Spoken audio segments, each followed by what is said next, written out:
Testing, check, check.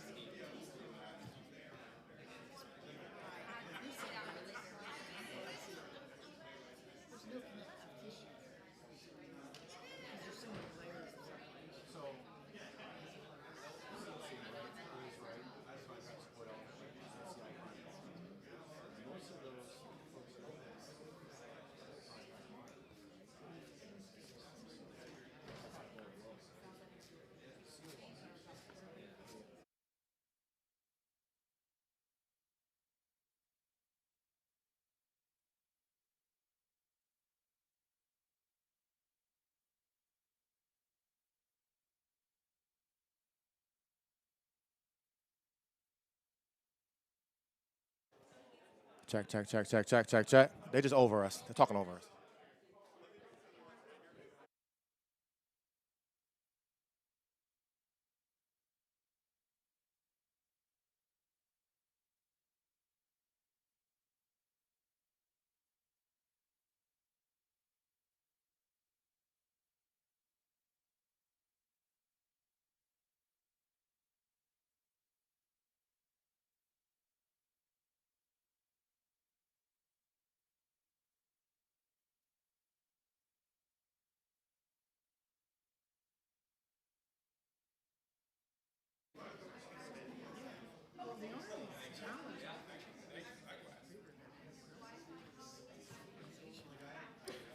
Check, check, check. Check, check, check. 1, 2, 3, 4. Yeah.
All we're going to get started in about 5 minutes. Thank you.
Everyone in the theater, if you could please take your seats, we're going to get started in 1 minute. Thank you.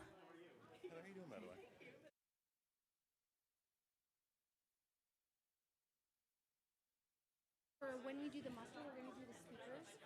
David is the only one out of that group of 4, and then everyone else with the sign.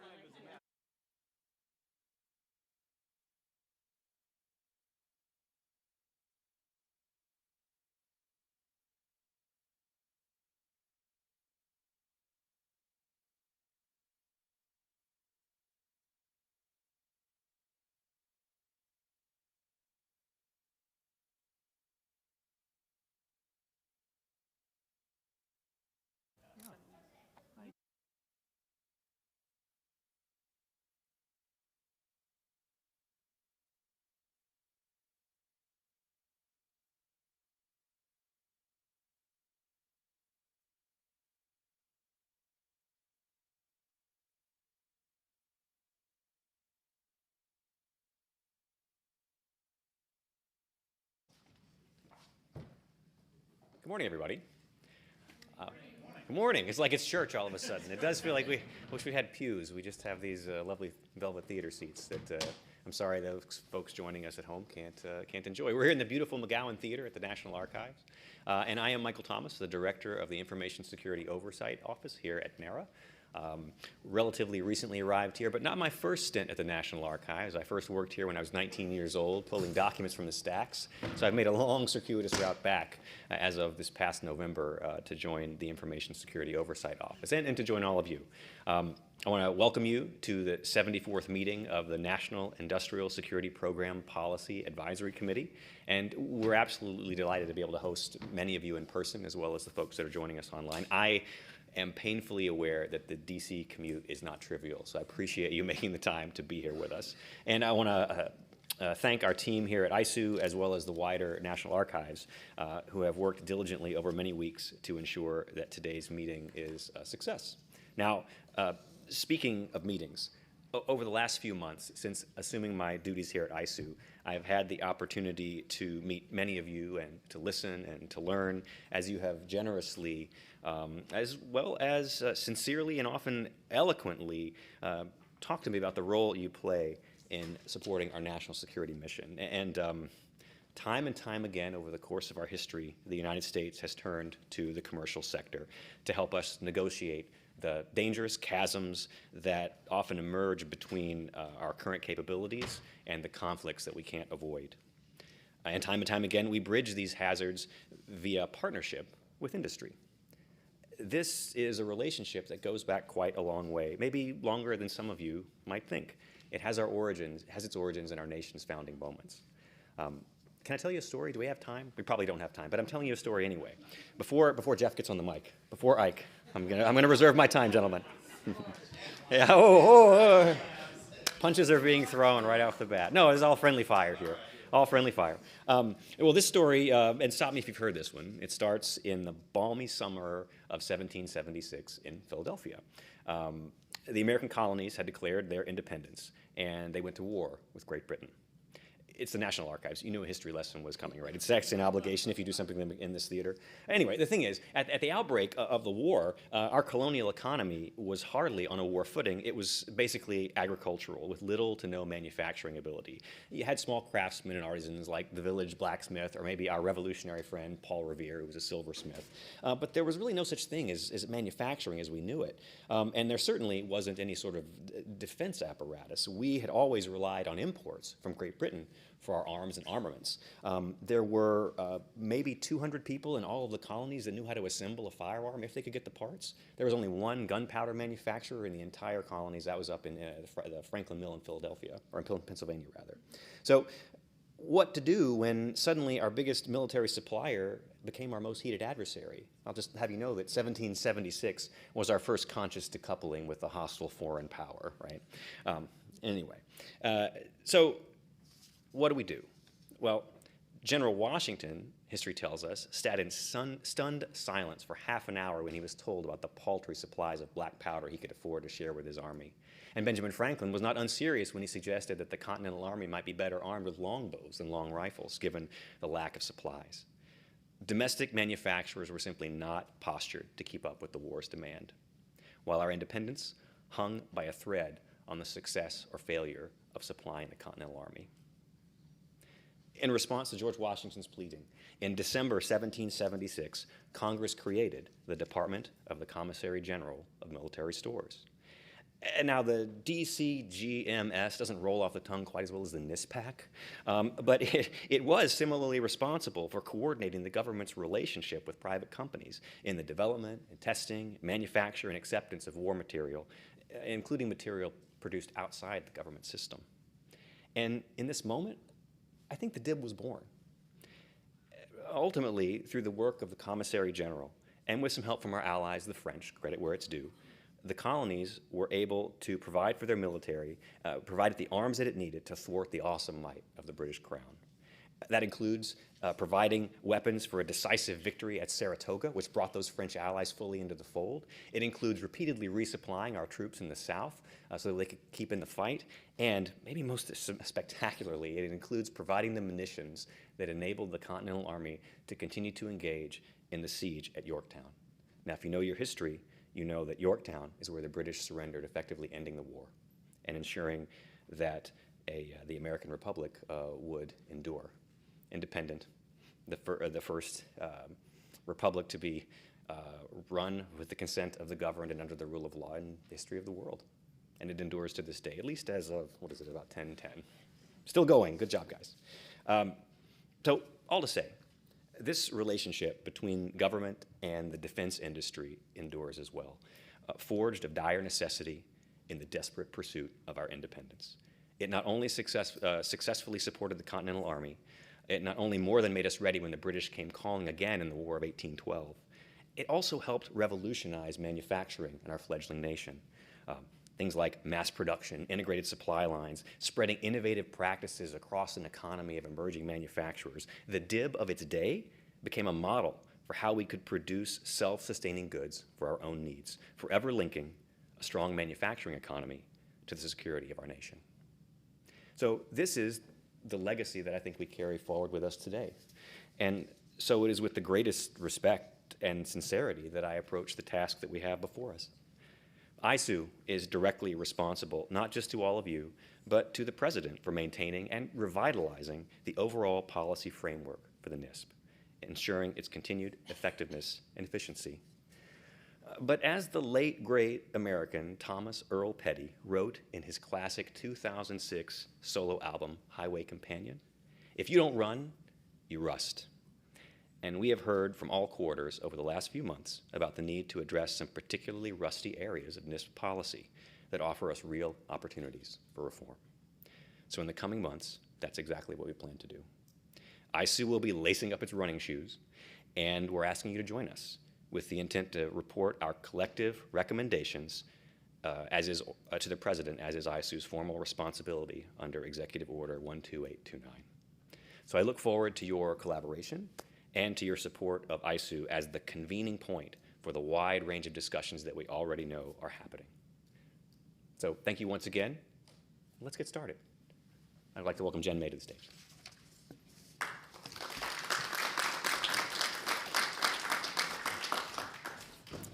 Thank you, Michael. Before we move into the roll call, I'm going to go over a few reminders for everyone's situational awareness. Information related to the NISPPAC and its public meeting is available on the ISOO website and the Federal Register. If you'd like to connect to the public Wi-Fi, it is A1 guest. Most of you saw the screen as you came in. Once you sign in through your device, just click accept. For those that are speaking and presenting that are in person and at the stage, please come to the podium for your briefings.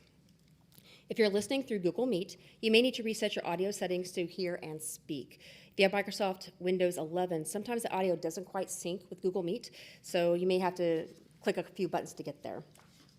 If you're connecting through the telephone or YouTube, please provide your name to NISPPAC@NARA.gov for appropriate file retention as having attended the meeting.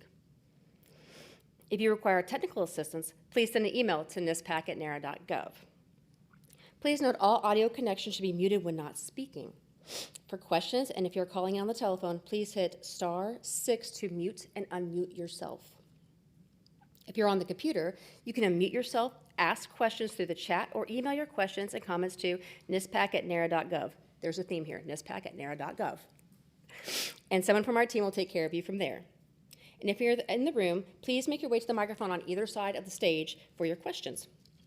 And speakers that are on the stage, if you're answering questions, please make sure you move a microphone close to you so everybody can hear you. We do have restrooms outside the theater and a cafe for a meal in case you want it. And in the event of an emergency, please follow members of the public outside.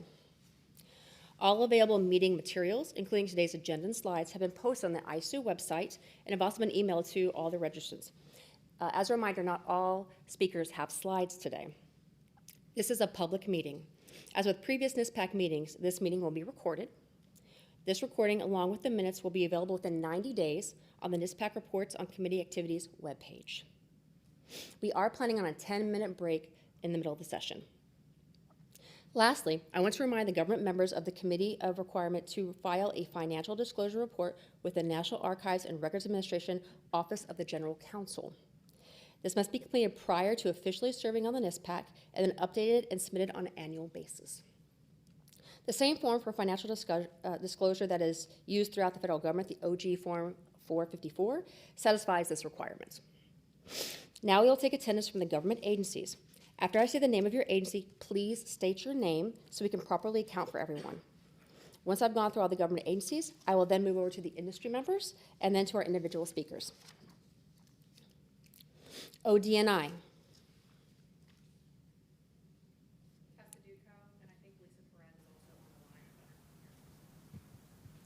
My name is Tessa Duco, ODNI. Thank you. DOD. Jeff Spin. Thank you. DOE. NRC. DHS.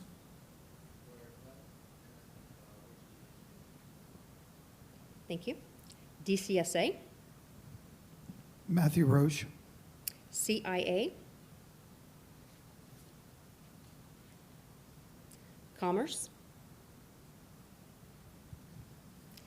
DOJ. NASA. Vaughn Simon for NASA. Thank you. NSA. State. Janice Custer, Department of State. Thank you. Air Force. Annie Backus. Thank you. Navy. Andy Jason Jones, Steinauer. Department of the Navy. Thank you. Jason Steinauer here too. Thank you. Army. James McElary. Thank you. Next, I'm going to move to our industry members. Ike Rivers. Ike Rivers. Thank you. Greg Sadler. Present. Dave Tender. Present. Thank you. Jane Dinkle. Present. Thank you. Chris Stolke. Present. Thank you. Kathy Andrews. Present. Thank you. Latoya Coleman. Present. Thank you. Charlie Sowell. Present. Thank you very much. Lastly, the roll call for the speakers. David Cattler. Tessa Duco. Monica Marks. Here. Thank you. David Scott. Thank you. Donna McLeod. Thank you. Perry Russell Hunter. David Means.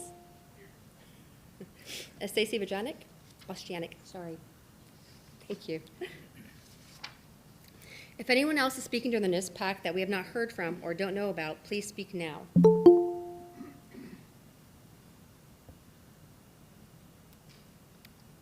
Excellent. As a reminder, we request that everyone identify themselves by name and agency, if applicable, before speaking each time for the record. We've had a few changes in the NISPPAC membership that we're going to share with you right now. Both Natasha Sumter and Tracy Kindle with the Department of Energy have departed. Jamie Gordon is now the primary member with Monica Marks and Theodore Banks as her alternates. At the National Security Agency, Matt Armstrong's replacement, Della Morrison, retired. Blaine Vucci continues as the alternate member. Jason Steinauer has replaced Robin Nickel as the alternate with the Department of Navy. Jim McAlery has replaced Elizabeth O'Kane as the primary member of the Army. For those departed members, thank you for your contributions over the years, and we look forward to continuing the work that you've done with the new representatives. The NISPPAC last met on November 13th of 2024. The NISPPAC minutes from the last meeting were certified true and correct and were finalized by Michael Thomas on January 24th of this year. They were posted to the ISU website on February 4th of this year. The following statements address the action items from that meeting. The first item of interest is the status of the executive branch's CUI study. The National Security Council began to review the classified national security information and the CUI executive orders in 2022. CUI Notice 2022-01 is the last formal guidance we provided regarding the status of that process and that program. We are still awaiting further guidance from the new administration's NSC regarding the plans in the information management space as they pertain to CNSI, CUI, and Special Access Programs, or SAP. In the meantime, ISU continues to fulfill its responsibilities under the existing policy framework that governs the CNSI and CUI systems. We consider this item closed at this time.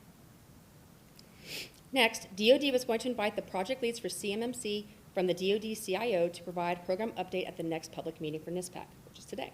We are going to hear from them today and consider this action item closed unless otherwise notified. Third, DoD invited Jill Baker to speak at the next public meeting at the NISPPAC on NIMBUS. While we don't have Jill Baker briefing today, Jeff Spinnanger will be answering any questions about NIMBUS from a policy perspective. Additionally, DoD asked ISU and assist engaging with Small Business Administration regarding the military department's ability to meet small business requirements. This item is still pending with ISU at this time. Next, DoD was going to provide an update on the status of the NISPOM at the next public meeting. We're going to hear from them today and consider this item closed at this time. Regarding Taurus, OD&I will provide a Taurus update at the next public meeting. We're going to hear from them today as well and consider this action item closed unless otherwise notified. In the matters of the Standard Form 328, which is the certificate pertaining to foreign interests, DCSA will work on guidance for the SF 328 along with timeframes. We're going to hear from them today about that. DCSA will also provide an update about the SF 328 training rollout, and we're going to hear from them about that as well. We consider both those items closed at this time. Regarding the personnel vetting questionnaire, DCSA will work with industry to provide a demo of the questionnaire in NIMBUS to the industry NISPPAC members prior to the public demo in January of 25. We consider this item closed as well. In the next matter, CIA will look at providing industry insight into their FOCI vetting process. We're going to hear from them today and consider that item closed. Lastly, DOE will provide an answer to the question about how often DOE performs a business assessment. We're going to hear from them today and also consider this item closed. Do any NISPPAC members have any questions? Ben, is anybody raising their hand on the phone or sent a question via chat? Thank you. Michael, back over to you. Thank you, Jen. Moving on to the next item on the agenda, we've made some administrative and operational changes to the NISPPAC bylaws. These revised bylaws were shared with the members ahead of time via email from Heather Harris began on Thursday, May 8th at 10:43 a.m. Everybody checks the phone. Today, I'm requesting that we have a formal vote on the changes to the bylaws, and certainly if you haven't had a chance to review those changes, we have hard copies here that you may promptly review in advance. 2/3 of present government members and 2/3 of present industry members need to approve the proposed bylaws for it to be approved. As chairman, do I have a motion to proceed on a vote on the NISPPAC bylaws changes? The motion is made. Thank you. I'll now turn it over to Jen for the voting. Thank you, Michael. I will now say the name of the agency, and then please respond with your name and a yes or no in the proposed changes to bylaws. Then I will ask the industry members to vote in the same manner. OD&I. DOD. Jeff Spinnanger, yes. Thank you. DOE. Jamie Gordon, yes. Thank you. NRC. Chris Heilig, yes. Thank you. DHS. Rich DeJosserin, yes. Thank you. DCSA? Matthew Roche, yes. Thank you. CIA? This is Don B. Yes. Thank you. Commerce? This is Steve Barbieri, yes. Thank you. DOJ? Tanya Field, yes. Thank you. NASA? Juan Simon, yes. Thank you. NSA? Blaine Bucci, yes. Thank you. State? Janice Custard, yes. Thank you. Air Force? Annie Backus, yes. Thank you. Navy? Andy Jones, yes. Thank you. Army? James McAlery, yes. Thank you. I'll now address the industry members. Please state whether you are voting yes or no to the changes of the bylaws. Ike Rivers? Ike Rivers, yes. Greg Sadler? Yes. Thank you. Dave Tender? Dave Tender, yes. Thank you. Jane Dinkle? Yes. Thank you. Chris Stolke? Yes. Thank you. Kathy Andrews? Yes. Thank you. Latoya Coleman? Yes. Thank you. Charlie Sowell? Yes. Thank you.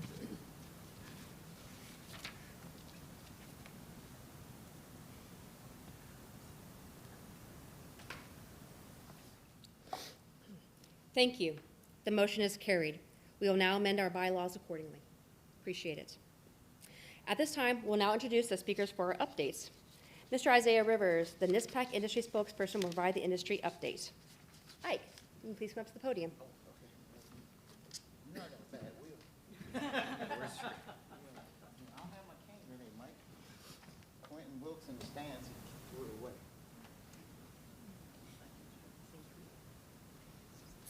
Good morning. Good morning. Morning.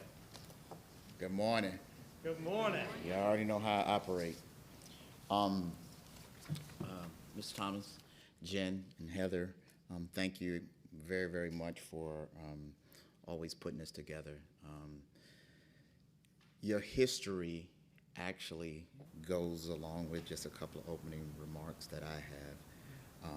It was perfect, actually. The power of partnership and collaboration, right? That power and that partnership of this collaboration between government and industry solves a lot of things. Like, really think about it. One can't do without the other. And I just wrote something down here. I just said the power of partnership and collaboration will get you through a lot of tough times, and it will help you more than it will hurt you.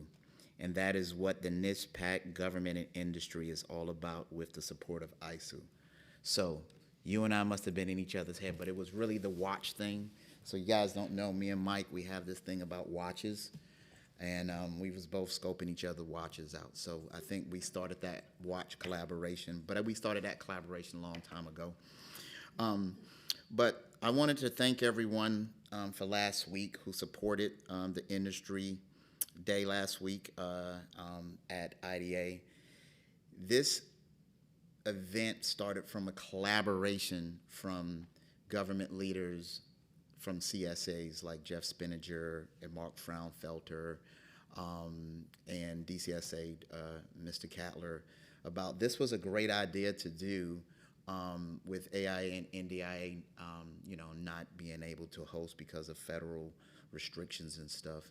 And the collaboration and the partnership that we have formed before that meeting resonated, and you can tell because we had 287 attendees, we had 45 different industry companies, and we had 22 different government agencies.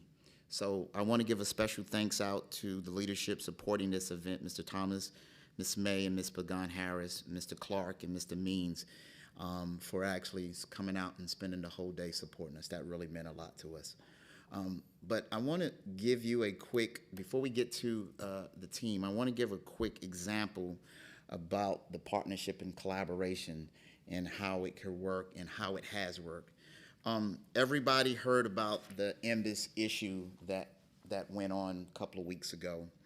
And and it was affected not by only industry, but it was affected by government as well. But instead of everybody fussing about it, and if they did fuss, it was behind closed doors on both sides, the parties really worked together to help move some things forward. And yes, there are still some issues, but we were able to work together for many hours just to work on that and make sure that things were right. I do want to commend the leadership of Mr. Quentin Wilkes, who is the industry NISPPAC chairperson for the systems working group, and his working group team, and the DCS team that worked like day and night trying to resolve some of those issues. And again, yes, there are still some of those issues lingering, but without that partnership and without that collaboration, we would not be where we are today. So I just wanted to just pass that on there.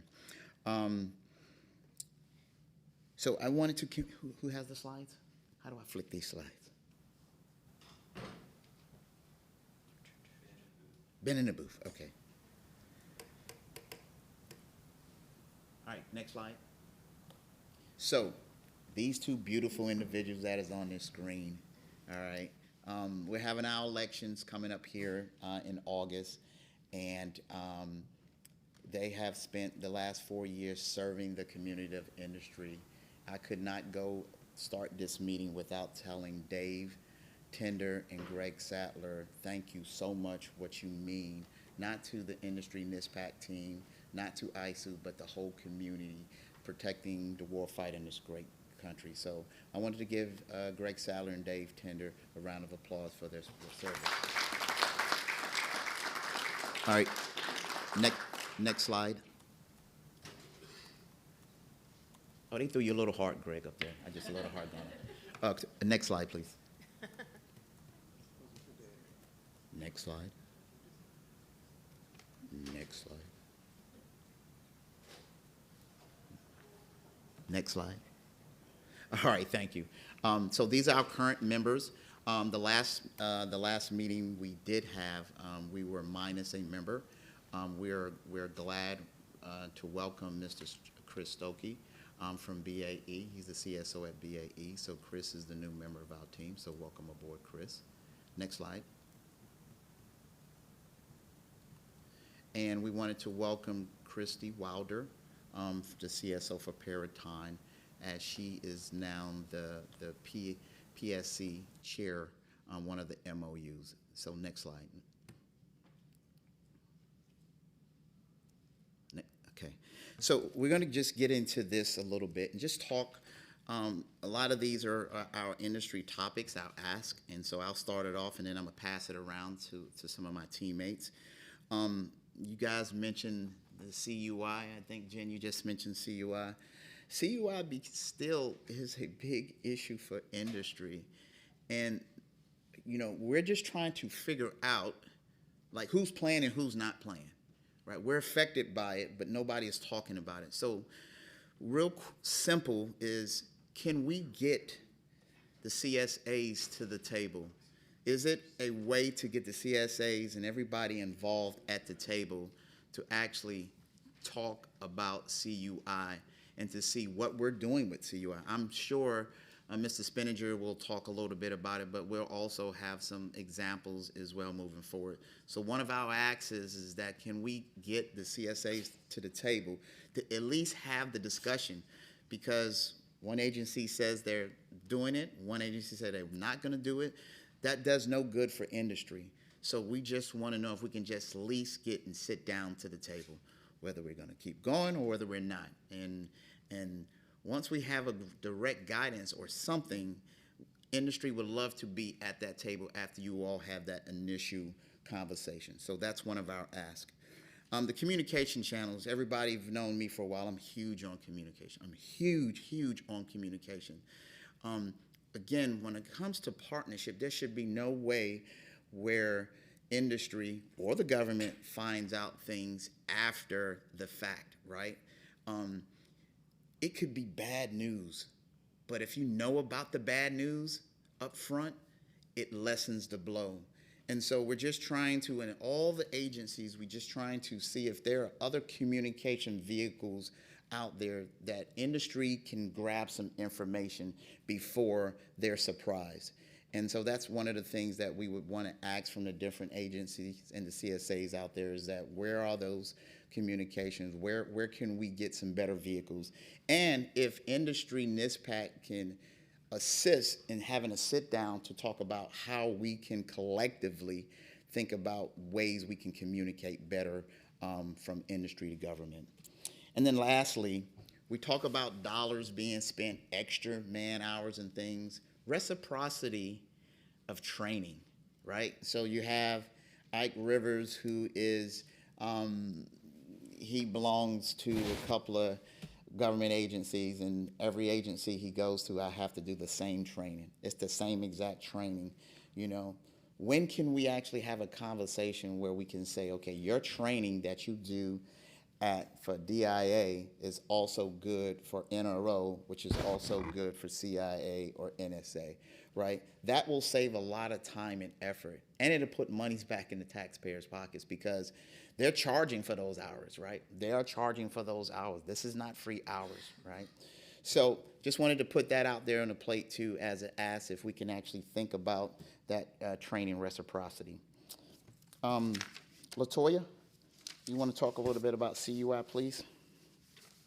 Oh, I'm sorry. Greg, you want to talk a little about CUI? Sorry, Greg Sadler, Industry. With regarding CUI, even within the DoD, we're seeing differing guidance on how material should be handled, how it's protected within that process, especially in the RFP space. That's pre-award. There's a lot of intellectual properties that's brought to bear. Then it becomes this magical control channel or handling guidance, or to pick your flavor of definition there. So while I could highlighted the need for the CSAs at large to get together and hammer some commonality out within the DoD itself, we could get more tactical and hopefully address that a little faster because we're one big family. So the real ask there is how as a community can we get together, work through this so we have that commonality. And we're a long ways away from one particular group's provided CUI and said handle a secret, right? We haven't seen that in the last 12 months, but that extensive or range of guidance needs to be tightened down. The consistency will help us be efficient, which then will return money back to the taxpayer and or allow it to be better used writ large. Thank you, Ike. Okay, thank you. LaToya, you want to just throw some comments about SCI, Indoctrination Authority for Industry. This is one that has been on the table for a little while, and we want to try to see how we can get this pushed on a little bit. Sure. So as many know, industry is experiencing delays in getting personnel and program due to the inability to conduct SCI briefings for some of the service departments. The nomination process is also an issue that's kind of tied into that, but that process within itself could be updated to help improve the time in getting personnel on mission. What we have done thus far is USDI has included industry into a DSAG meeting, and we have had the discussion with the service departments as it pertains to the SCI NDOC process and the nomination process, or us being able to have more NDOC authority and the nomination process. We are asking that USDI, if they could continue to work with the service agencies to expand the SCI NDOC authority and continue to review that nomination process. In addition, we're asking for additional meetings so that we can work with USDI and the service departments to come up with a better process moving forward. All right. Thank you, LaToya. And I meant to say that the ask here falls under the DOD, so I just wanted to make sure everybody knew that. Chris, you want to have a quick conversation in regards to solid-state drives? Sure. Solid-state drives is a concern in industry primarily because there's no approved sanitization for solid-state drives. This becomes an issue when solid-state drives are involved in a spill. It wasn't too long ago that we only saw solid-state drives in our mobile devices or laptops. They're everywhere now. They're in our network storage devices. So a spill that occurs on a network storage device can cost millions to replace and lots of downtime. It's under DOD. It's bigger than the DOD, although the DOD, Mr. Spinnanger in particular, has been working with us to understand what the problem is and try to find a path forward. If we don't address this, it's much like just sticking your head in the sand. As we expand into cloud, the cloud servers are all solid-state drives. Industry needs a solution that we can work forward with the government on to solve this problem. Thank you. LaToya, can we have a conversation with Mr. Spinnanger from DOD about how the support that that USDI has regarding NBIS? You want to chat about that a little bit? Regarding what? NBIS. NBIS. Sorry. Sure. No, I'm sorry, LaToya. We want to have that conversation with Mr. Spinnanger. So what industry is asking as it pertains to NBIS? We all know about the critical challenge that we had, maybe a week ago, 2 weeks ago, about 2 weeks ago, when it came to NBIS and the ICAM deployment. What industry is looking from that is more engagement and more communication. It is our understanding, industry's understanding, that that USDI has a stake in this process, which I'm sure that that Mr. Spinnanger will talk more about during his in his talking points. But what industry is requesting from USDI is around a conversation that we had last fall with USDI, where USDI stated that they would have an IRTG in place for industry to provide requirements and feedback. Industry is requesting that we start having those meetings in the next 30 days and recurring until successful deployment of NBIS and any other concurrent system or application going forward. Industry has working groups available and ready to support those efforts, and we just need to understand when we can start to engage and start helping with build those requirements, so we can make future deployments of systems and applications more seamless. Thanks, LaToya. Charlie, you have a couple of questions or some asks regarding EOs? Yes, sir. Thank you. This is Charlie Sowell, industry member. Since January 20th, President Trump has issued 152 executive orders. The impact on industry from these executive orders, there's common sense understanding of what some of it means, but we're formally requesting that ISOO coordinate with the CSAs to provide industry guidance as soon as possible on the EOs that are relevant to the NISP. There are several, again, that are just on their face, common sense impacts on industry members. And 4 months into the administration, we have not received any implementing guidance or direction. And we understand that the coordination process in government can take a long time. We get that. But even any interim guidance that could be given would be extremely helpful to our companies. Thank you.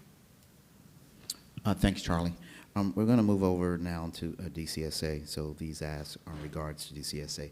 But there was one thing I forgot to mention, and I'm glad Director Cattler is here. During that NBIS challenge for government and industry last week, there were 2 individuals specifically that was working around the clock with us that we know that was part of Q on his hip the whole time was Mr. Donnie Lewis and Mr. Mike Fowler. So I wanted to make sure that I passed that along to you. So LaToya, I'm going to pass on investigation timeline updates. So industry NISPPAC has been closely monitoring the uptick in the investigation timelines with DCSA.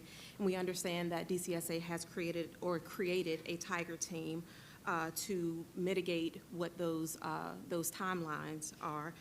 And what industry is asking is that DCSA address what the findings were from that Tiger team, what's being done to address the findings, and what should industry expect going forward to manage the caseload. In addition to that, this is not a DCSA concern, but it's on the OD&I side. I also want to address the SCI processing timelines with OD&I.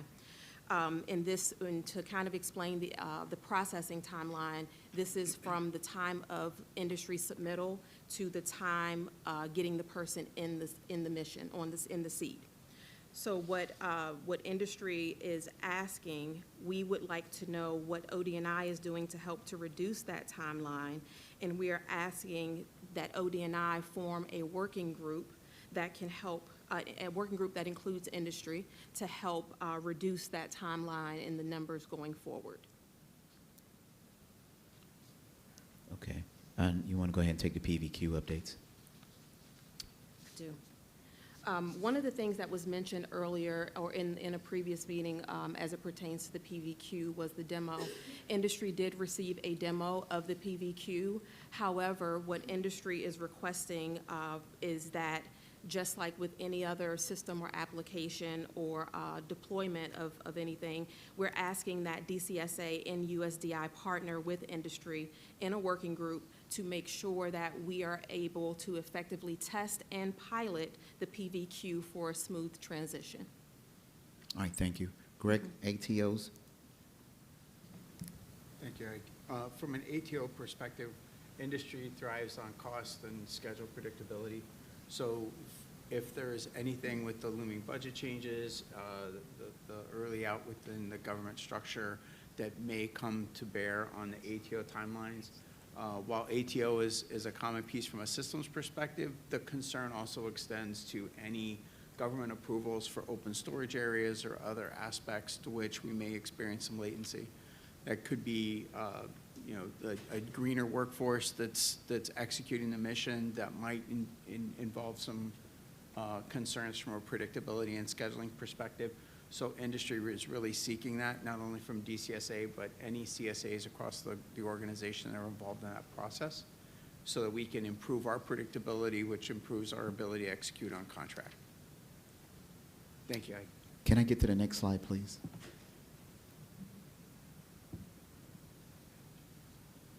Thank you. Jane, I know you have a couple. One is in regarding FCL timelines, and then staff training updates. Yes, good morning. I'm Jane Dinkle with Industry. I chair the Entity Vetting / NISPPAC FOCI Working Group.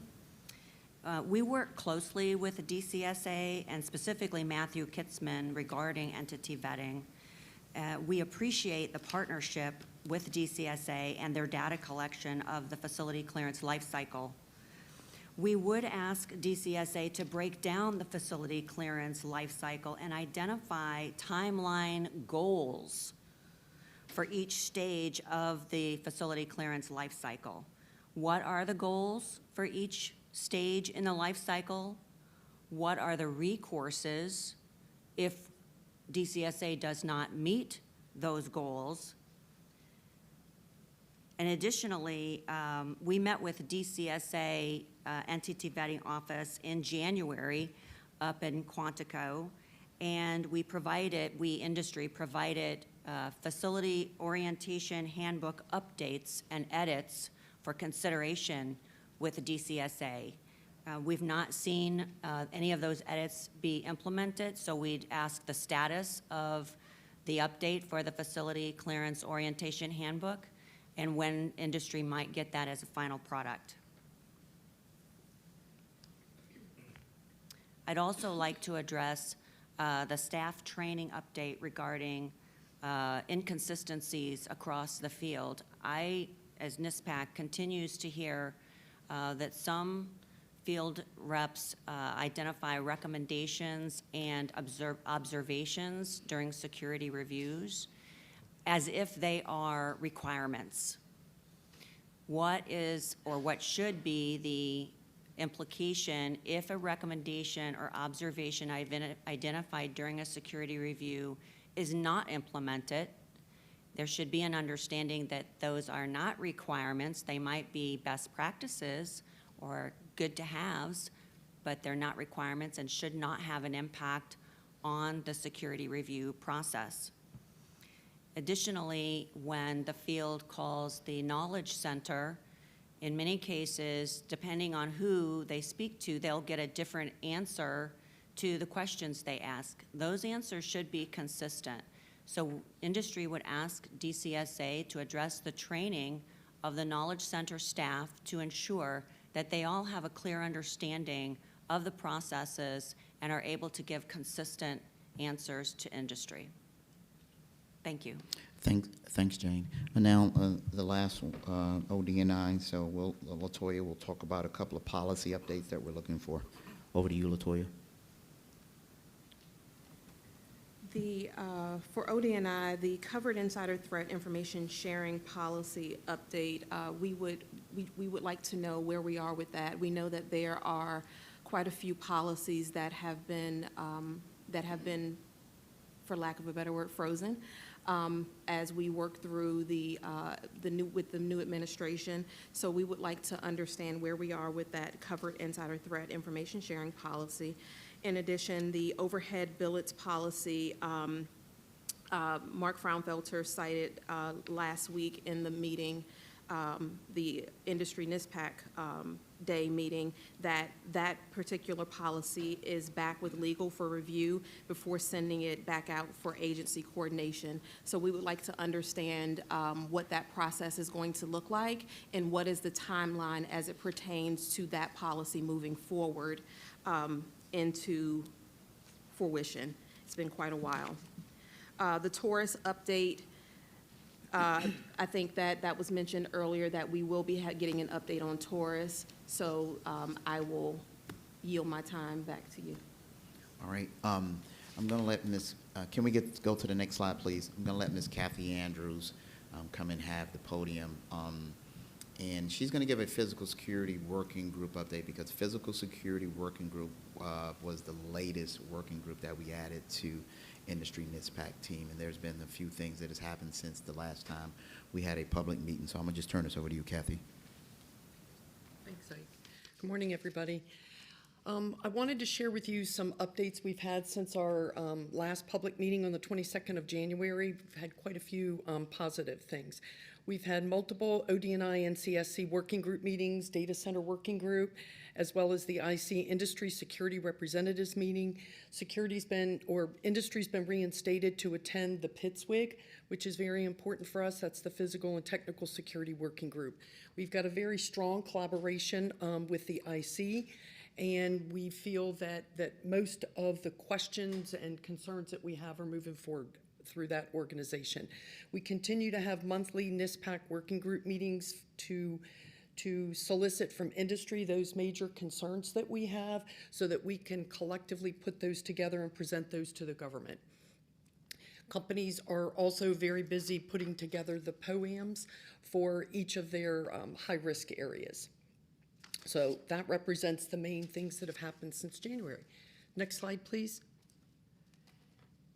Industry's key concerns or asks is that we continue to see a misalignment or separate dates and guidance from the individual agencies. So again, we feel like we're getting very clear guidance from the IC. We could really use some guidance from the services, specifically about the SAPFs.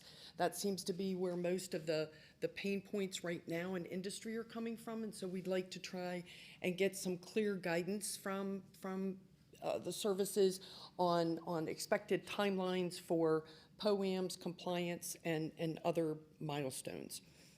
We'd like to continue to see the risk-based approach to modifications to current facilities, which is the biggest challenge for industry at this time.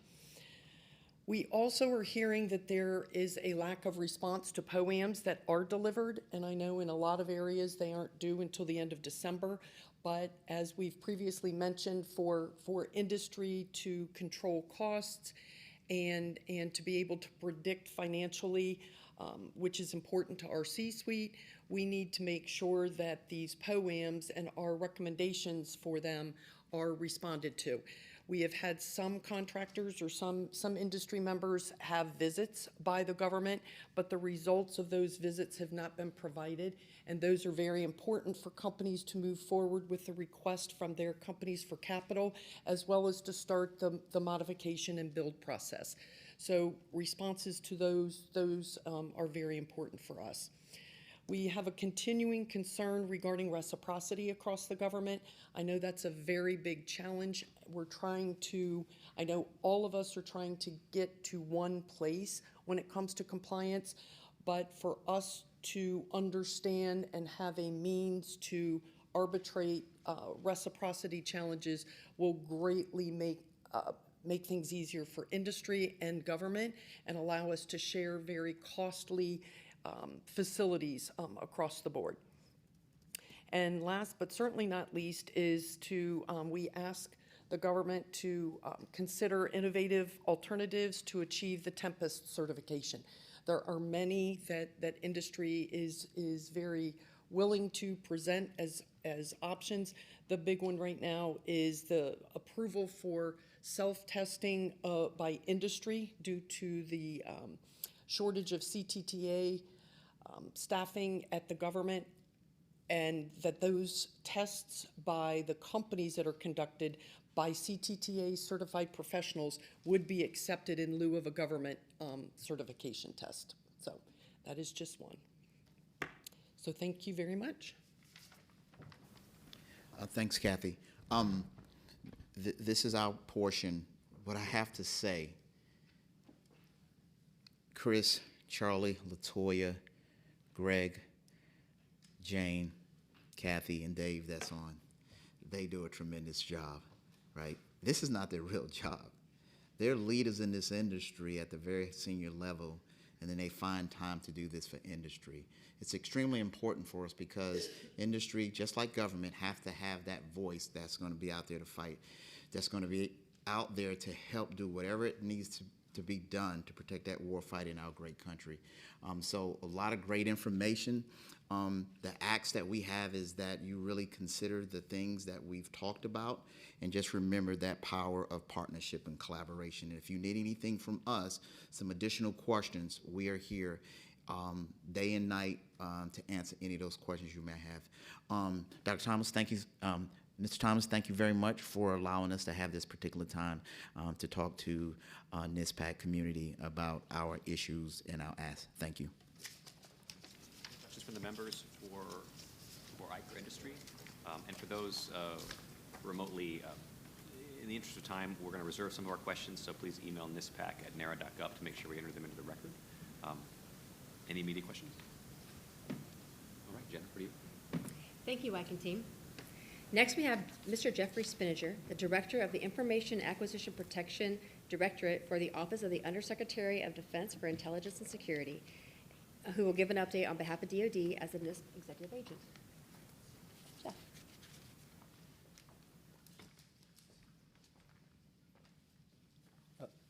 Good morning. So I realize I have 20 minutes, so I have 40 minutes of remarks, so just in keeping with expectations. But first and foremost, thank you to the ISU team. So 2019, sometimes it seems like a long time ago, and sitting here for the first time since then, it reminds us just how long and how much time there has been, and it is really great to be here. These meetings are very, very important. The opportunity, the collaboration, just the few minutes of conversations that happen before we go on the record, those questions that come up while we are on the record.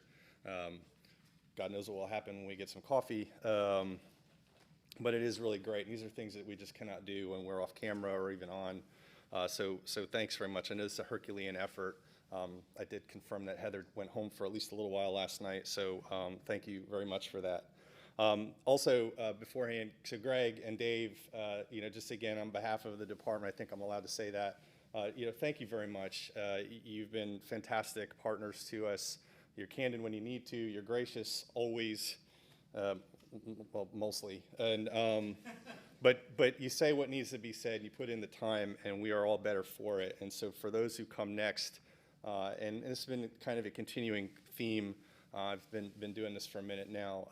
They're very, very important. And so for those that come back and those or come next, and those who are going to remain here, the partnership is very, very important. And so I would like to echo what Ike said up front to that. There's one more departing person. She'll only hear one time, but Jen, I know you're not going to be here much longer, but thank you very much. we've had some opportunities to meet. Like one of the first in-person meetings I had here back at ISU was with you. I was glad for that. So whatever comes next, don't be a stranger. So thank you very much. And so with that, I'll jump in. Building on what I talked about, it was great that we were able to meet last week at the NISPPAC Industry Day.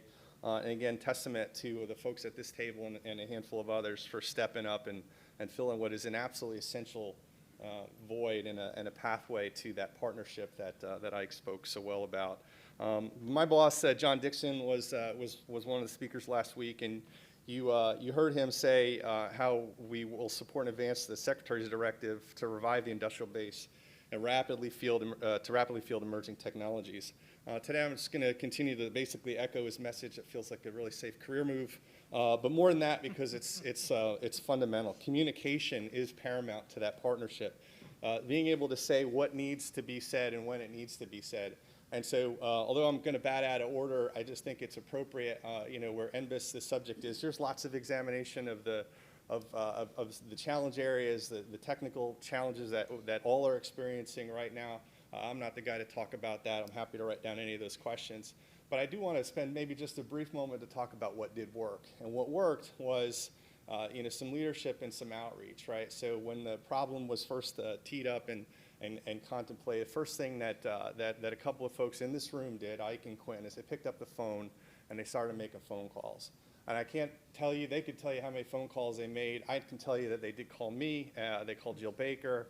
And the telephone tree that ensued from that. And so while the opportunity to examine the pitfalls and the challenges of a very complex series of software that has to work in an incredibly complex and dynamic threat environment is no small thing, the fact of the matter is that when there's a contingency, and I suspect there will be again, then the ability to know that you have people who are going to pick up the phone and make those phone calls, right? That's foundational. Certainly we want to be in front of the information curve as best as we possibly can.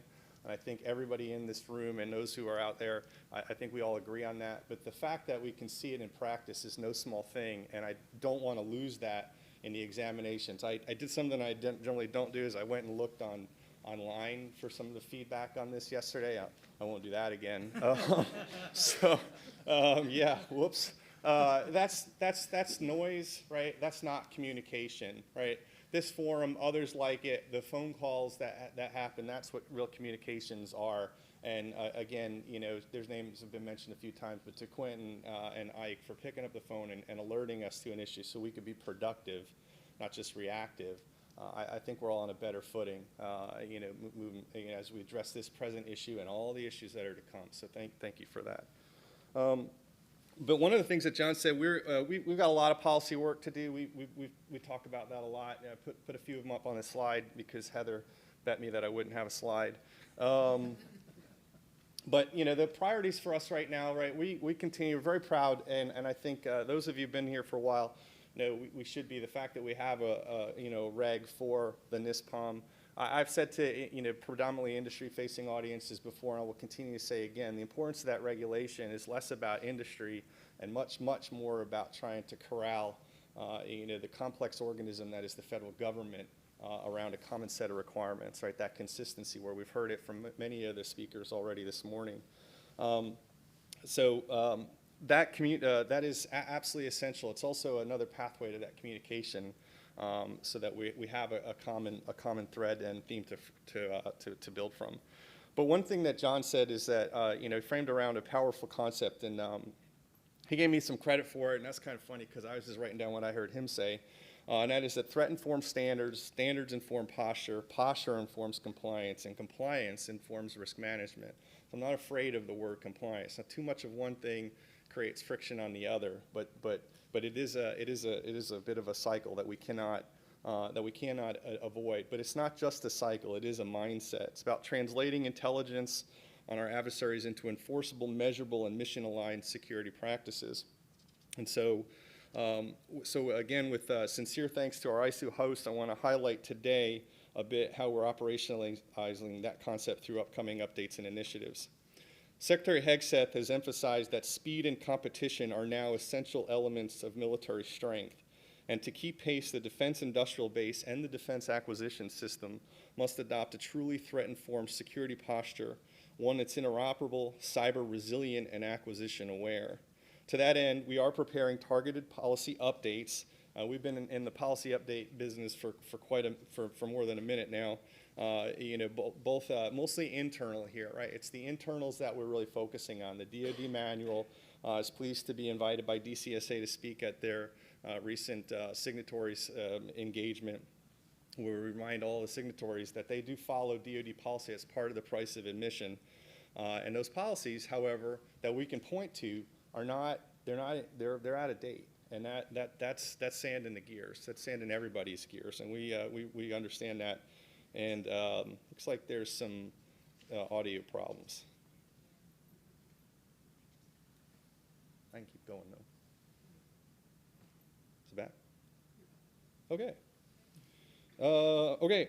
So we are focused around a lot of information security policy updates. We don't want to get out of phase. We anticipate at some point that there will be a, that the administration will pick up some of the great work that was being done in this space that dates back to the first time this administration was here. It's a long and arduous federal process. We've been guided by that. We don't want to be stuck in a place where we're waiting for it because policy processes are slow. And if we're going to try to align them up, then whoever the youngest person in here, when you're sitting up here, then you'll maybe get it done. And that's not going to get what any of us need from a policy wonk perspective, but more importantly from a, we are facing great power competition in ways that I don't think any of us thought we would even in recent past. So that's kind of where we are. That's about improving consistency, reducing redundant or stovepipe requirements that slow execution and accomplishment in accordance with what the Secretary has laid out so directly. And let me just say up front, and all of his immediate predecessors dating back probably 10 or more years have said words to the same basic effect. But let's be honest. The framework of the National Industrial Security Program hasn't fundamentally changed in over 30 years. But almost everything else has. Our adversaries, our technologies, and the demands of our industrial partners. But while it took more than 26 years, the NISPOM as a federal rule shows that the baseline requirements are foundational. They don't tend to change very much. What changes is the implementation of that, which again is a clarion call for the policy reforms that we in the department are undertaking with full recognition of the outsized effect that has on the broader program. We need security at the speed of scale of mission. Some important context. Words that you will not find in any NISP policy. Cybersecurity, cloud, solid state drive, SAP-F, SCIF, network, supply chain. I was going to add reciprocity, but I think it might be in there. So, but I'm maybe not. So those words aren't here. They don't need to be here, right? The limitations and challenges that we experience in every one of these things is created within the framework of the existing policy requirements. Said differently, I hope that we undertake those broader executive level reforms. We put a lot of time into it. I really do hope that the CUI-EO comes out in more or less the form that we came out. The work that we did on the CNSI executive order, and when it becomes appropriate, that we pick up and do the same thing for the NISPPO. But I don't think that the words will change a whole lot, right? Because they're macro, they're designed to fit evolving circumstances, allow federal agencies to do what they do. The problem that we have is a little bit closer to home. And that is where we're going to continue to spend our time and our effort and our energy because I think it's where we can make measurable impact. We cannot do that without industry. So I'm going to highlight 4 key areas and then briefly address a 5th. That'd be NBIS. That might be on your mind. So enhanced systems and data interoperability. We need to ensure that classified and sensitive information can move securely and efficiently across the industrial base, across all those complex acquisition supply chains, and end up bidirectionally both on the weapon systems and then to be able to continue to feed a never-ending cycle because everything is in a constant state of upgrade. Standardized security protocols, that means we need standardized security protocols and data formats. We need interoperability across networks, including secure cloud environments, reciprocity that is real, not just rhetorical, almost didn't say that. Disconnected or bespoke systems don't make us more secure. They make it harder to see and stop threats and to be able to deliver that lethality that is expected of us. We are prioritizing our policies that encourage scalable, standards-based solutions that drive that interoperability and actual risk management. This includes continuous emphasis on secure cloud. We've made some progress, but we have not nearly won victory over that issue at this time period yet. We have more work to do here. We're stuck in some regulatory areas below the threshold of the NISP. Your continued attention on this and our continued partnership with our acquisition friends in particular will help get us over that line. In addition, DoD is piloting the use of commercial providers to deliver classified spaces and networks, right? Some of you may have seen, there's pending legislation out there, draft legislation related to anything as a service, right? This is designed to do two things: make us faster and create some efficiencies, theoretically drive some of those costs down. Now, I need to be cost aware, right? So we want to be able to do that, but mostly we want to be able to do is to be able to meet the mission requirements, which means that we got to be able to move with a great deal more alacrity than we do today. But today, and let me say, the concept isn't prohibited today. There's nothing in policy, in federal policy, in this policy, that prohibits any of these things. Not one word. Find me those words. They do not exist. But the execution and the requirements are out of balance, and that might be the most polite way that I can think to say it, but I am on the record. This pilot is about creating a repeatable, let me say this congressionally directed pilot, is about creating a repeatable, auditable, and secure model that expands access, lowers costs, and brings more players into the classified arena, right, where all that lethality resides and will likely for the foreseeable future. And let me say that's an integrated, secure environment, right? That's not just collateral, that is all the pieces and parts across all of those 5 CSAs, particularly between the department and the IC. The objective is simple. Contracting companies and authorized personnel must have timely, secure access to classified infrastructure wherever and whenever mission needs dictate. Those are government-derived mission needs. That's very important. These are validated government requirements. I think we lose that sometimes in the morass and the challenge of doing things that we haven't really done before. Second, bolstering cybersecurity. The cyber threat environment is real, resourced, and rapidly evolving. Espionage, unauthorized disclosures, and insider threats are increasing. And while our adversaries continue to target classified networks, they're more aggressively targeting those internet-connected commercial platforms that are the source of everything that informs our lethality, including those classified systems and networks. And of course, that's where we bring in my favorite 3 letters in the alphabet, C, U, and I, right? CUI often lacks the protections and visibility we need elsewhere. I appreciate the ask for the CSAs to get together on this. I completely agree. The department has taken an active and leadership role on the implementation of CUI in order to achieve much of what industry has laid out here as those pain points. The reality is we have to go further to fully implement the program, but to do so, we will continue to pull and put tension on other parts of the government that need time to be able to kind of level set, right? The importance of the program will tend to vary depending on where you sit and what you do. We acknowledge that. What we have to be able to do to be able to kind of complete this, and I think really address what is right here for us right now, is to get us in a room, get together, and we invite the chair, to do that. We will be there, and we'll be brief. The risk is compounded in this arena by the growing use of AI-powered tools that can and do aggregate seemingly harmless data into powerful threat vectors. Our data repositories and tools must be built on a foundation of information security, not bolted on as an afterthought or built into a poem that never ends. A recent example underscores this urgency: the indictment of 12 Chinese nationals for cyber espionage, targeting U.S. government systems and defense contractors. The scale and sophistication and the length of time of this operation serve as a wake-up call. Our cybersecurity, especially within our supply chains, is not anywhere near what it needs to be. We are acting on this on several fronts in proud partnership with our CIO friends, and I'm super happy that Stacy Bashanik is here today, so please save all the hard questions for her. But promoting zero trust architecture, strengthening vulnerability management, adoption of the cyber maturity model certification, and increasing cyber threat intelligence sharing across the industrial base. We need to stop building systems that assume trust and instead build detection resilience and recovery. Information security reform. We are continuing our information security reform effort to modernize how the department handles classified and sensitive information. The goal is to move from a checklist-based approach to mission-aligned and intelligence-informed posture. This includes digitizing class guides, improving the usability of marking and dissemination tools, enabling faster, more consistent decisions about how and when information can be accessed and shared. A great example of this, we've been pleased to partner with the Department of the Air Force on a recent initiative to digitize hundreds of classification guides.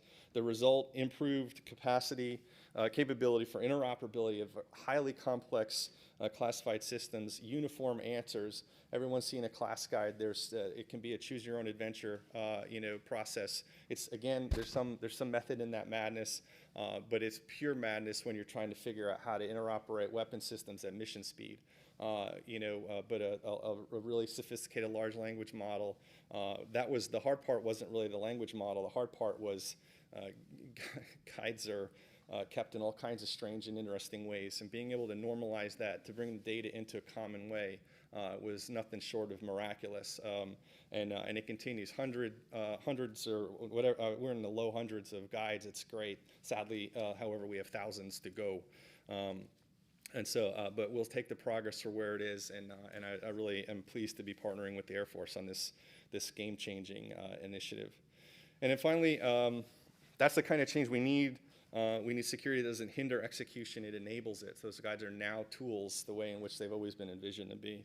And acquisition security integration. Security must be embedded into the life cycle, not tacked on at the end or at various milestone decisions. We are issuing policies to improve this consistency, flexibility, and risk management across R&D, contracting, and sustainment. One critical area, has been mentioned already today, is FOCI.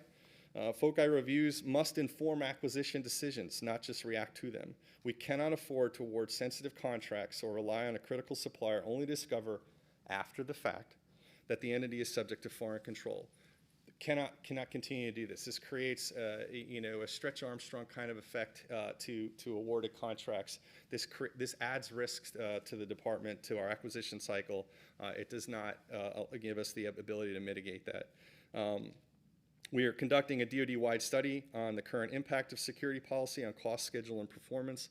The results will guide improvements that make our measures both more effectively and operationally sustainable. This is about aligning security with speed, competition, and mission execution.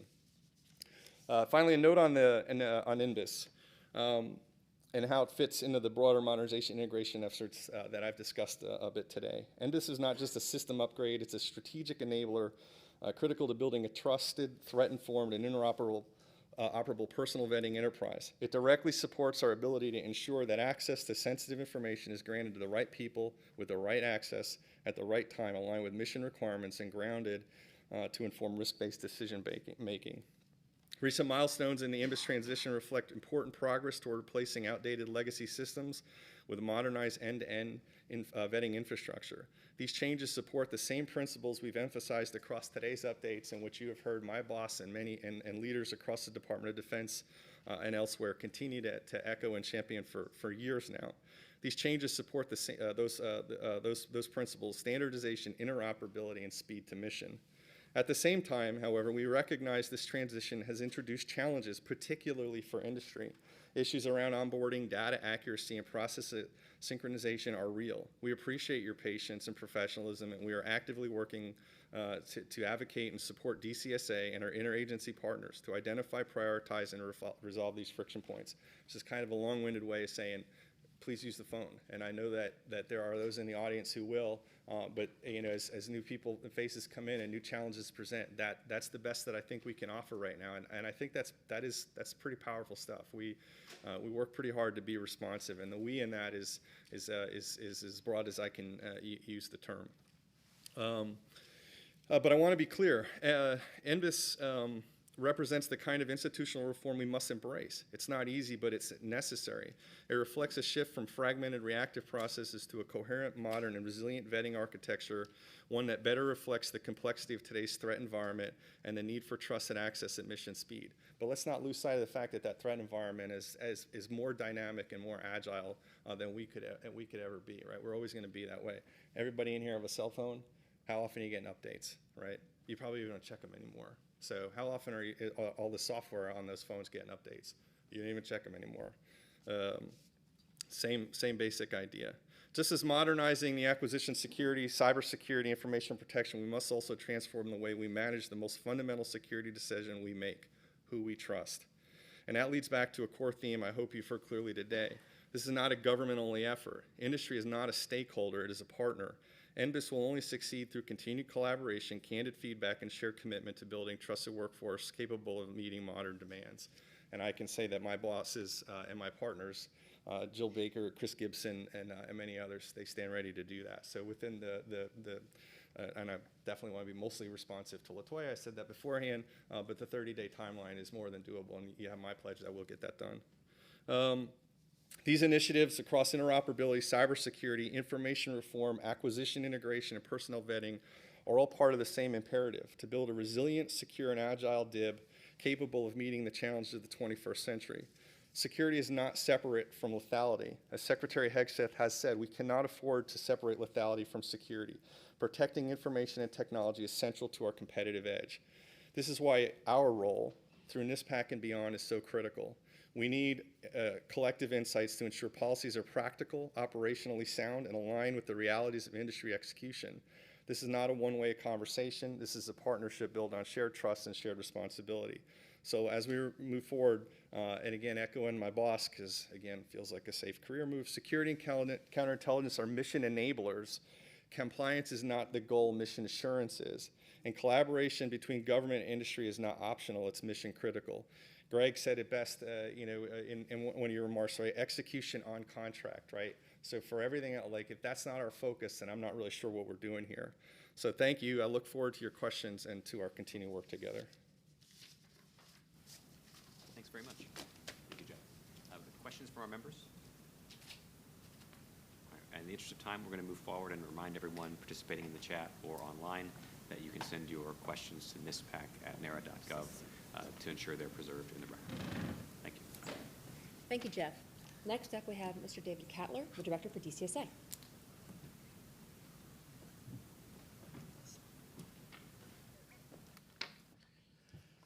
All right, thanks a lot for the opportunity to speak.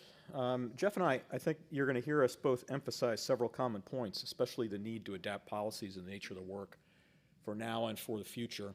I'd ask you to please take note, not just that we agree, which I think is really important, to ensure we got good alignment between INS and DCSA, but for two other reasons. I think one is that it's important that industry not just give us feedback, but also jointly advocate for the need for these changes and be very clear about what's necessary from an industry perspective. I'll talk a little bit about that as I go through. But I'd also ask you, please take note of the elements of this speech. I mean, I gave some pieces of this last week at the NISPPAC meeting, and I think some of these questions were answered quite a few times. I'll answer them again today. So as the director, I'm proud we're the lead implementer of the National Industrial Security Program, not just for DoD, but also for 35 other departments and federal agencies. The DoD, I again echo some of the same speakers as Jeff did, has received clear policy direction from both the President and our Secretary to ensure that the industrial base is rebuilt and capable of rapidly fielding emerging technologies. This will include, I think, attracting more companies, including small and innovative firms which may themselves be new entrants into the industrial base. These will help improve the readiness and lethality of the warfighter. But since these new entrants will be largely unfamiliar with the NISP, we also expect to see an increased need for our security services and oversight, increased communications and interaction. Our adversaries know our industrial base is key to military effectiveness and to our economic competitiveness. So you can be sure that they will redouble their efforts to steal technology and information and exploit weaknesses within our security enterprise. DCSA is the largest purpose-built security agency in the federal government. No other agency delivers the volume, velocity, and variety of security services that DCSA does. Our workforce is co-located with industry around the country and delivers integrated security services with both economies of scale and economies of skill. We are operating with a customer-provider mindset and preparing for the future of the agency. You've seen that we published a new strategic plan in March, and it describes 3 strategic thrusts we are currently implementing. The first is to move DCSA to full performance and integration in each mission. The second is to anticipate and prepare for the future by equipping the agency to confront an evolving threat environment by the year 2040, in the year 2040. And third, to raise the level of understanding and awareness of DCSA as the premier provider of integrated security services for the federal government, and then, as an extension, out to industry. The strategic plan makes clear that DCSA is foremost a service provider, and we want to be the service provider of more services, the true go-to service provider for the full suite of security and vetting services for the federal government. So what does this mean?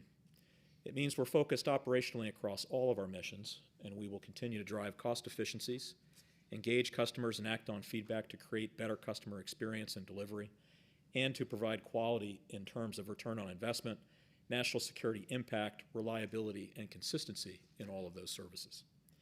Now let me share a few observations about the state of each of our missions that support the NISP. These missions are executed by a workforce, as I said, located across the country, who are dedicated to this mission and trained in specialized roles. Our industrial security representatives, or ISRs, our information system security professionals, or ISSPs, counterintelligence security analysts, CISAs, the foreign ownership control or influence, or FOCI analysts. Over the past 2 years, our performance in personnel security did not meet the required performance standards. So last fall, we stood up a dedicated personnel vetting transformation Tiger team to conduct an end-to-end review of all personnel vetting processes and to generate data-driven recommendations. We partnered with a PAC PMO to follow a phased approach that produced a wide range of recommendations, from targeted quick wins to major changes to our processes and organization. And I've directed DCSA to implement all of these recommendations and to reorganize our personnel security mission. So to LaToya's question, frankly, we haven't seen a rise in inventory or timeliness since last year.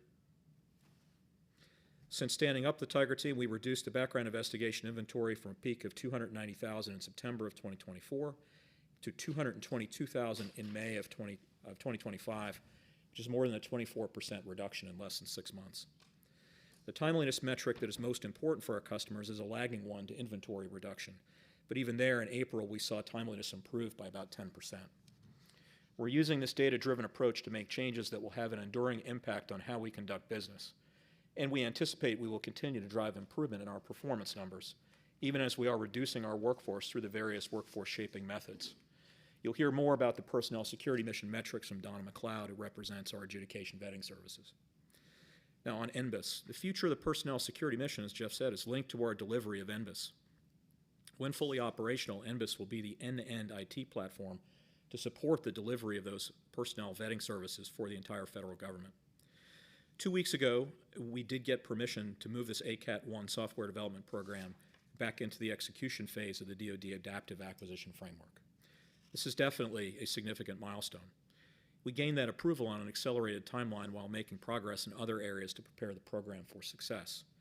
We achieved this milestone by working in close partnership with many key stakeholders across the department, including the offices at the Undersecretary level for Intelligence and Security, Acquisition and Sustainment, and Research and Engineering, the DoD Chief Information Officer and Chief Data and Artificial Intelligence Officer, the Office of the Assistant to the Secretary of Defense for Privacy, Civil Liberties, and Transparency, and the DoD Comptroller. And I'd be remiss if I didn't remind again the entire PAC and the PAC PMO. Over the past year, we reimagined and rebuilt the NBIS program. And we, one, established a new governance structure, with INS as the program sponsor managing requirements and ANS as the acquisition decision authority. This governance structure is the entry point for industry and customers to provide their requirements. Second, we developed an NBIS digital transformation roadmap and architecture that was approved by ANS. During the past 6 months, NBIS achieved meaningful progress towards the goals of migrating and modernizing the existing systems, making cybersecurity improvements, and completed the foundational work to move back to the execution phase. Third, we translated digital transformation into the NBIS product roadmap, aligned to the Trusted Workforce 2.0 strategy, and did all that to guide our agile development over the next 2 years. The program is slated to complete by the fourth quarter of fiscal 27, and the legacy systems to be decommissioned over the course of fiscal 28. Moving to the execution phase paves the way for rapid development of operational software in accordance with this roadmap. And fourth and finally, we built a new team, including with a technical focus to drive this new vision for the program, including hiring me, an enterprise program manager, and a chief product officer. We have the right people in the right roles, and we have upskilled that workforce. In March, we met the first milestone on the product roadmap with the release of the initial iteration of the personnel vetting questionnaire for non-DCSA investigative service providers. The next phase of PVQ implementation will be to roll it out for use for the 5-year CV update. We aim to do that rollout with a limited audience this June, and the NBIS team will engage industry to test this new capability. Now, moving on to industrial security. As the lead implementer of the NISP, we're reducing facility clearance timelines while increasing our outreach and efficiency. Before jumping into performance data, I'll note that last October we launched the Security Rating Scorecard, which, as you know, is developed in partnership with industry. Those results so far indicate that we're achieving the desired effect: more fairness in scoring and an overall improvement in security review ratings. Now, to answer another question from the panel, the fiscal 25 initial and upgrade FCL package inventory is less than 300 cases, which is the KPI. And right now we're sitting at an average of 43 days for non-complex Tier 1 cases and 284 for complex FOCI Tier 3 cases. ATO timelines are also ahead of schedule. The goal is 90 days, and our 12-month average is 80.4. This includes both industry and DCSA processing time. While the timelines are down, our count is up. We are issuing more FCLs to industry, 32% more FCLs so far this fiscal year than in the same time frame in fiscal 23. And in addition, you will have seen recently that OMB has approved an update to the SF328, which reduces the numbers of questions and provides comprehensive instructions which aim to add clarity and specificity to the form. This should provide uniformity across industry and government stakeholders and help us to further accelerate those reviews. On the cybersecurity front, we're implementing the Cyber Operational Readiness Assessment, or CORA, as developed by the U.S. Cyber Command. In fiscal 25, we anticipate completing 45 CORAs and are on track so far with 11 to 12 CORAs completed each quarter. We are one of the first in the nation to provide this service outside of Cybercom itself. Now, I've received feedback from CEOs who have gone through the process, and they noted that they consider the assessment to be very intense and not always comfortable for them and for their companies, but they were confident that the overall assessment and process helped them learn and to improve their security programs. You'll hear more about our cybersecurity program from David Scott from our NISP Cybersecurity Office later today. We still have a lot of opportunities for improvement in this mission, and we'll be applying the same Tiger Team approach to drive data-driven continuous improvements on our industrial security services. We'll benefit greatly from streamlined regulatory processes, spending more time doing our jobs and less time just doing paperwork. And finally, better trained personnel and more resources can also improve speed, accuracy, and consistency.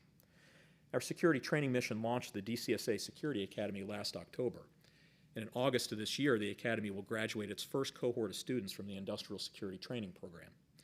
Just a few weeks ago, the Academy launched a new curriculum for information systems security professionals. These courses will help ensure that our industrial security mission continues to perform at a high level with standard review processes across the board. Also, in support of the NISP, our counterintelligence mission has seen an impressive increase in the quality of suspicious contact reporting coming from industry and from academia. On average, DCSA receives more than 30,000 suspicious contact reports each year from cleared industry. Since fiscal 24, we're seeing an impressive improvement in the quantity and quality of that reporting. Of these reports, approximately 3,000 to 4,000, about 10 to 15%, have counterintelligence value. So in conclusion, please take, again, I'll echo Jeff, in the current environment, we have to work together. It's the operating environment and the threat environment. Efforts to revive the industrial base and modernize acquisition must be met with concomitant change in authorities, resources, and expectations for security to be viewed as part of an integrated mission or acquisition approach. If not, we are increasing our risk and attack surface and setting up security to continually be viewed as an impediment or a drag on the system and not as an enabler for the capability outcomes that we all seek. Without security modernization to meet the moment, we risk losing our decisive military edge on the battlefield, and we could see an erosion of our broader economic competitiveness. Our aim is always to protect the data, workflows, and technologies, enabling military lethality, warfighter dominance, and to guard against surprise on the battlefield. If we do not, the enemy will be ready for our warfighters and our allies. Our adversaries will have countermeasures, and it will cost lives. Protection of the industrial base is an enduring process, a way of life, that we enable with the NISP and through the collective work of many stakeholders in government, cleared industry, and cleared academia. To achieve security modernization, we need to ask some hard questions. Are our rules and processes still fit for the threat environment today and into the future? Is the NISP framework adaptable enough to meet the threat environment we will face over the next generation or out for the next 35 years? And as the administration and Congress move out rapidly on acquisition reform, this is the moment to convene, to partner, to consider these questions and revisit the industrial security policy framework and to review the roles, authorities, and approaches to shared risk management. We seek to achieve greater efficiencies without compromising national security. This can reduce the cost of security being borne by both the taxpayer and our industry partners. We are committed to improving our business operational performance to be ready for these increasing demands on our mission and increased authorities. Security is a team effort that involves DCSA, other government agencies, cleared industry, academia, and the research community. None of us can do it alone. I spent the last year engaging and listening to industry leaders at various levels: CEOs, CSOs, COOs, other C-suite executives, and a lot of facility security officers. The common theme that emerges is that they are all ready and willing partners for change. Industry leaders are patriots, and they enable the nation to be ready for the fight. As we kick the arsenal of democracy, our industrial base, in overdrive, we must be ready to review and reconsider how that entire team can work together differently to meet the current moment and to rise for what the future demands. Thanks very much. All right, how'd I do? All right, questions for Mr. Cattler?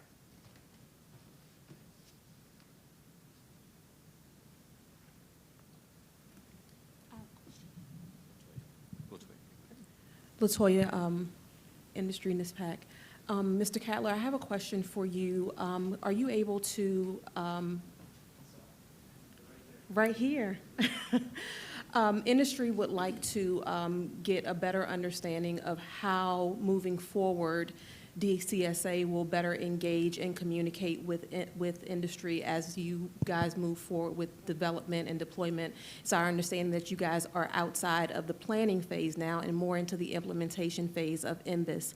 So I would like to know how you guys plan to engage and communicate better for that particular application, the applications and system, in addition to going forward with NI2 and SWIFT and all of the other systems that you guys have in the pipeline.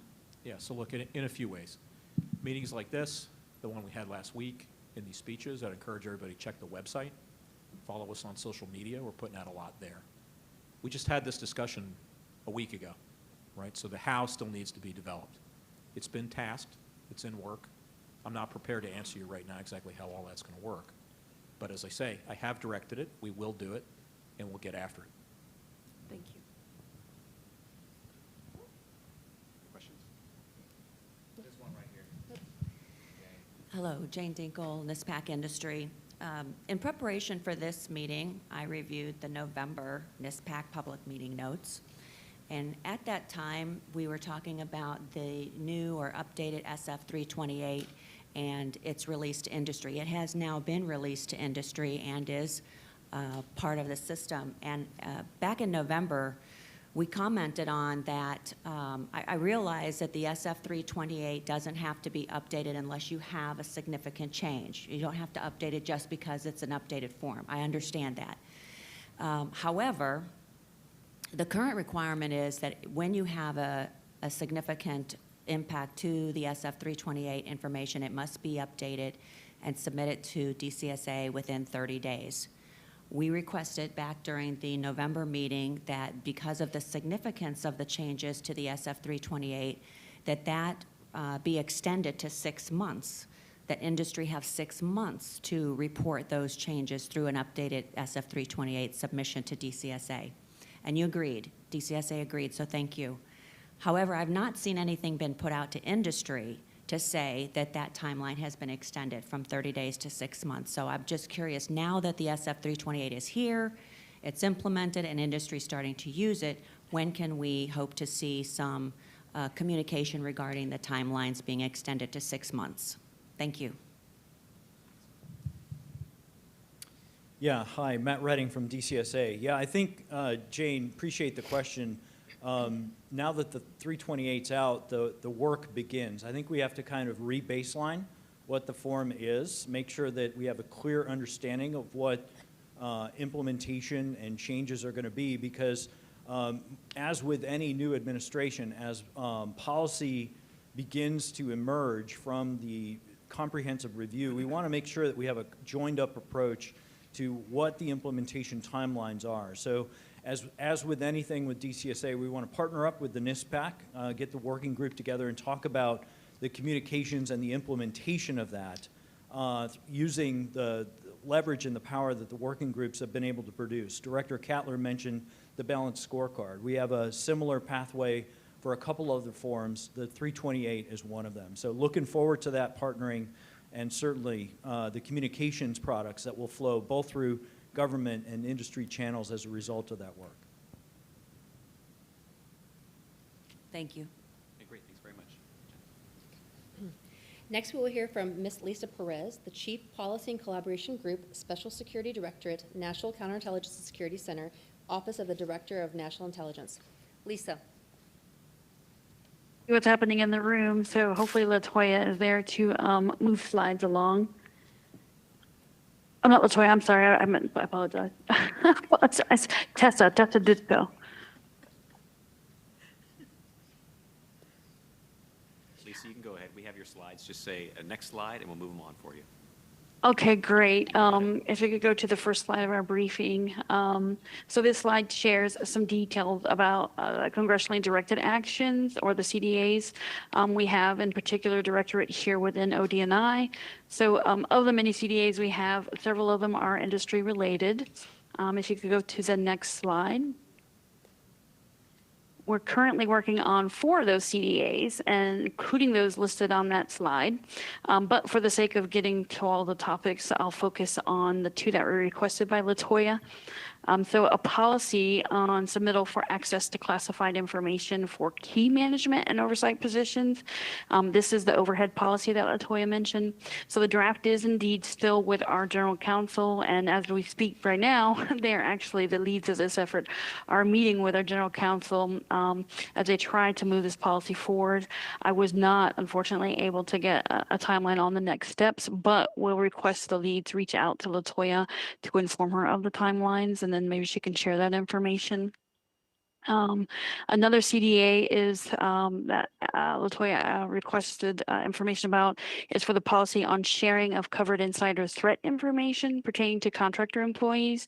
This policy draft is being reworked to better address Congress's requirement and is in our internal center coordination, which of course does also include our general counsel. So possibly they're same people are involved, and potentially they're talking about that in a meeting today, but they didn't relay that bit of information to me beforehand. But I would guess that they actually are all speaking on it.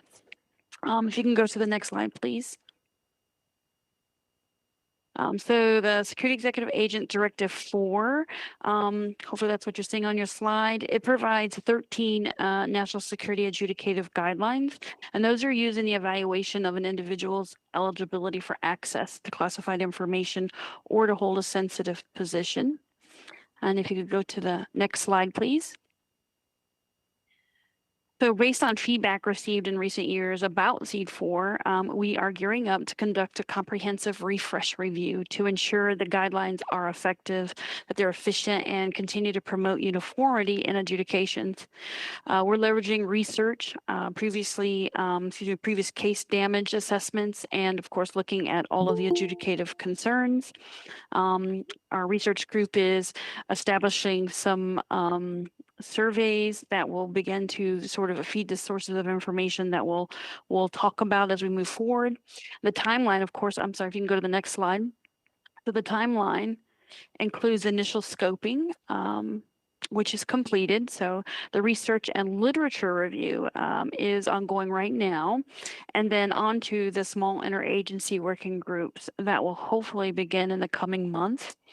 Followed by the formal interagency working groups that we hope will wrap up by the end of the fiscal year, of course, before drafting the product in maybe early fiscal year 26, and then publishing by the end of the first quarter in fiscal year 27, hopefully at the latest. And if you can go to the next slide, please. You should be seeing a slide on Trusted Workforce 2.0. So the slide provides an overview of Trusted Workforce 2.0 personnel vetting reform effort. That includes leadership by the DNI, Director of OPM, and OMB through the Performance Accountability Council, along with the Undersecretary of Defense for Intelligence and Security. And the objectives of the reform effort include rapid delivery of trusted workforce to execute missions of the government, improve workforce mobility, and of course, increased insight for risk management. So from the bottom of the slide, you can see that there are 3 phases of the iterative implementation.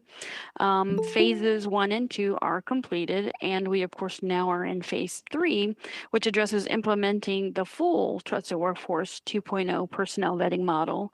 And that means getting the capabilities finished, deploying expanded personnel vetting shared services, and focusing on improvements in performance management as we expand the collection of metrics under the new vetting model. And in fact, today there was some discussion back and forth with Mr. Cattler regarding some of the implementation and services. So what we at ODNI have been doing as of late includes releasing the joint refinements to the Federal Personnel Vetting Management Standards appendices, and that ensures they continue to align with the Trusted Workforce 2.0 framework. And a key focus of the update outlines workforce reporting requirements for continuous vetting. And that was for the low risk and the non-sensitive positions out there, not our national security. So just want to reflect that for the national security positions, there's no significant changes in that policy. They mainly were, again, for the low risk and non-sensitive positions. And then another recent issuance included updates to quality assessments of background investigations. And we just wanted to make sure that we included coverage of investigations that will be completed under the new investigative standards for agencies who will be implementing the full set of new investigative standards, a few of those beginning this year. And then separate of policies, ODNI is working on capabilities that will support further implementation of Trusted Workforce 2.0 personnel vetting model. And namely, we're working on updates to scattered CAFLs and the development of a system known as the Transparency of Reciprocity Information System, aka TORIS, that will support the intelligence community's secure sharing of personnel vetting information that's necessary for the mobility of personnel between agencies. So for example, if you complete a personnel vetting questionnaire through DCSA's e-app, you should be, and should you be transferring to an intelligence community agency, we envision, of course, that system would be able to transfer the questionnaire to the intelligence community agency you'd be transferring to. And the e-app functionality is expected to be deployed in Taurus in fiscal year 26. And as we get closer, we'll be able to get more fidelity on a more specific time frame. There will be other capabilities within the system, but we're still working out all the details of that. And as we progress, we will share more information. So regarding the question about SCI processing timelines and a request for the working group, certainly seek support and participation for this. First, I would like to get with Latoya to gather more details about the industry perspective, and that will help inform a request to the community for participation in a working group. So I'll follow up this meeting today with an email to her so we can connect. And then we are thankful for the input from industry regarding training reciprocity, and we'll seek discussion within the community on addressing this ask and, of course, hopefully getting to a point where we lessen the burden on industry in this area. EO requirements came up. So I did recently mention at the NISPPAC Industry Day that we expect to announce the reissuance of a number of the Trusted Workforce 2.0 policies and artifacts in response to about a half dozen EOs. So most of these updates have no effect on industry, but as we do move forward addressing the different presidential direction provided through EOs, wherever it is fitting, we'll seek communication and coordination with industry partners. Again, thank you for foot stomping on that. Make sure we don't forget. It's much appreciated. And moving on, I know I don't have a long timeline. I know there is a great deal of interest across industry regarding ICD 705. So with Chef Duco being there, please welcome her and she'll provide more information with you on that topic. you, Lisa. Again, my name is Tessa Dutko. I am a Technical Security and Policy Officer at NCSC, and today I just want to give you an update on what we are doing in coordination with industry to update the 705 series policy to have SCIF upgrades and compliance with current standards and support the increased protection of SCI. I do want to just start out by noting that, kind of reiterating what Kathy had stated earlier in the meeting, that over the last few months, we have really increased our communications with industry, and it's really been helpful in understanding what are some of the complex challenges that industry deals with separate from what the IC internal deals with in their mission to support the IC partners. And through that communication, we have started increasing our representation from industry in a number of forums within ODNI. I do have a slide at the end that will list those if you're interested, but just to kind of quickly cover them here, that includes the Data Center Working Group, which is our newest working group we stood up. We've had, I think, 3 meetings now. That is a forum that is specifically for cloud service providers supporting SCI mission functions for data centers. And just at our last meeting last week, we were able to share draft policy with them, some of which I will discuss here, and get some really valuable insight about the challenges that they face when they're constructing and operating data centers for IC elements. Separately, we do have representation from NISPPAC at the PITSWIG, the Physical Technical Security Expert Working Group. This is the group of IC representatives that are responsible for drafting and approving and implementing 705 series policy. And the importance there is really just some of the challenges even brought up today by industry are things that we can bring back to the IC and have an open discussion with what can we do to address some of these challenges and kind of really support the mission there better. And then finally, the third is the Industrial Security Representatives meeting that is led by the Special Security Directorate, Lisa Perez, and her teams, that include the ability for NISPPAC representatives to engage directly with some of the CSAs from the IC elements. So today I will just move into probably the most interesting topic for 705 related, what we are doing to get SCIFs up to compliance with current standards. So in January, the director of NCSC issued a memorandum that essentially stated that the current technical and physical security threat levels within the United States and elsewhere no longer possess the ability to protect SCI in the way we wanted to and what was necessary unless they complied with current standards.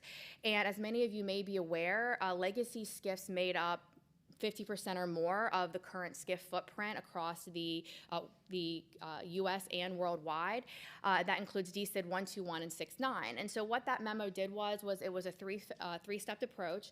We got in a room with the IC elements, and we had largely, this was a catalyst from industry's concerns that they were getting mixed messaging from the IC on what really they needed to do to get into compliance.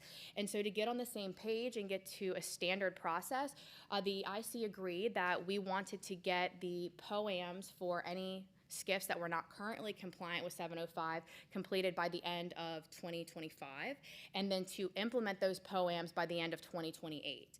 And as part of that, the ODNI wanted to really get a comprehensive understanding of what that footprint looked like, and within 120 days, get feedback from the IC on any SCIF that they accredited that didn't meet 705 standards.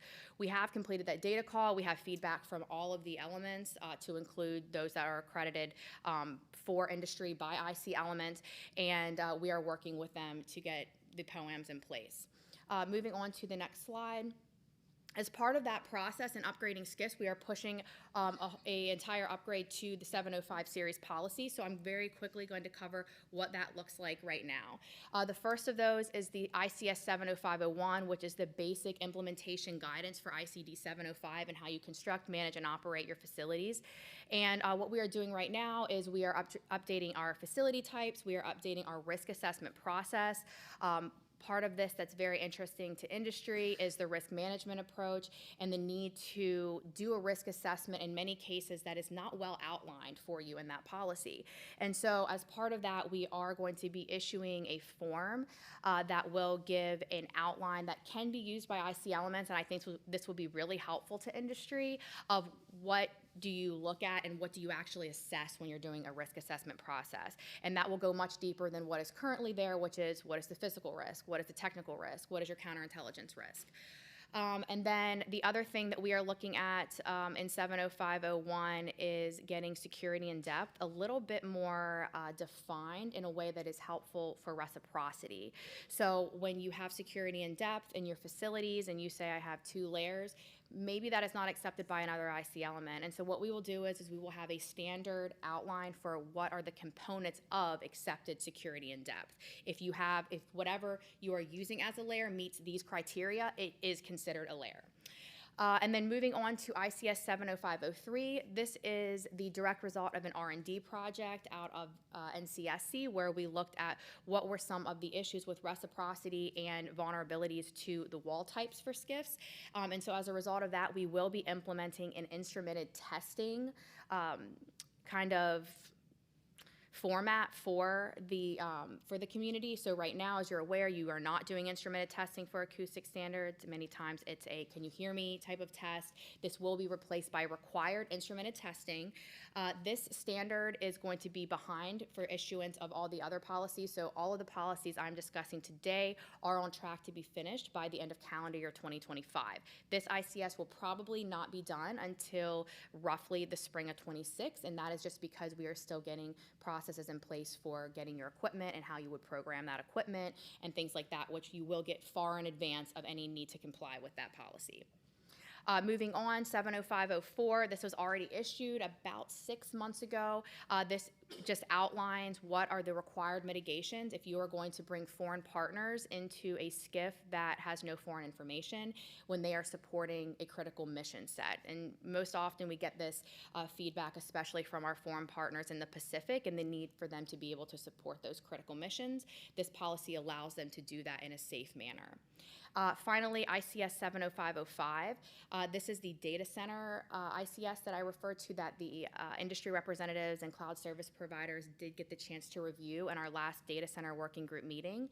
The IC has seen this once and provided comments. We received a ton of valuable feedback at last week's meeting from industry about parts of that policy that would be a major challenge to them, where they would like, if possible, for them to be able to work closer with their accrediting officials to deviate from some of the areas when they had, mitigation measures in place to address the deviations and things like that. So point being is we are getting really great feedback from industry on these areas, and we're looking at that, and we're sitting down with our IC representatives and seeing how we can integrate some of that feedback into the policy as it's in draft, instead of going back, after it's already been signed and trying to fix something that we could have proactively worked on during the initiation phases. And the next slide, please. Finally, there's 2 policies here I just want to discuss very briefly that impact 705 greatly, but are not slotted under the 705 series, that are also currently in draft and coordination with the IC. 70201, this is the technical security and signals countermeasures for SCIFs. So as many of you are aware, and I think Kathy brought up today, there is somewhat of a disconnect between the TSCM and Tempest worlds. What are we doing as far as the Tempest countermeasures that are required? What are our processes? Are we even defining what those processes look like when those 2 groups are talking to each other?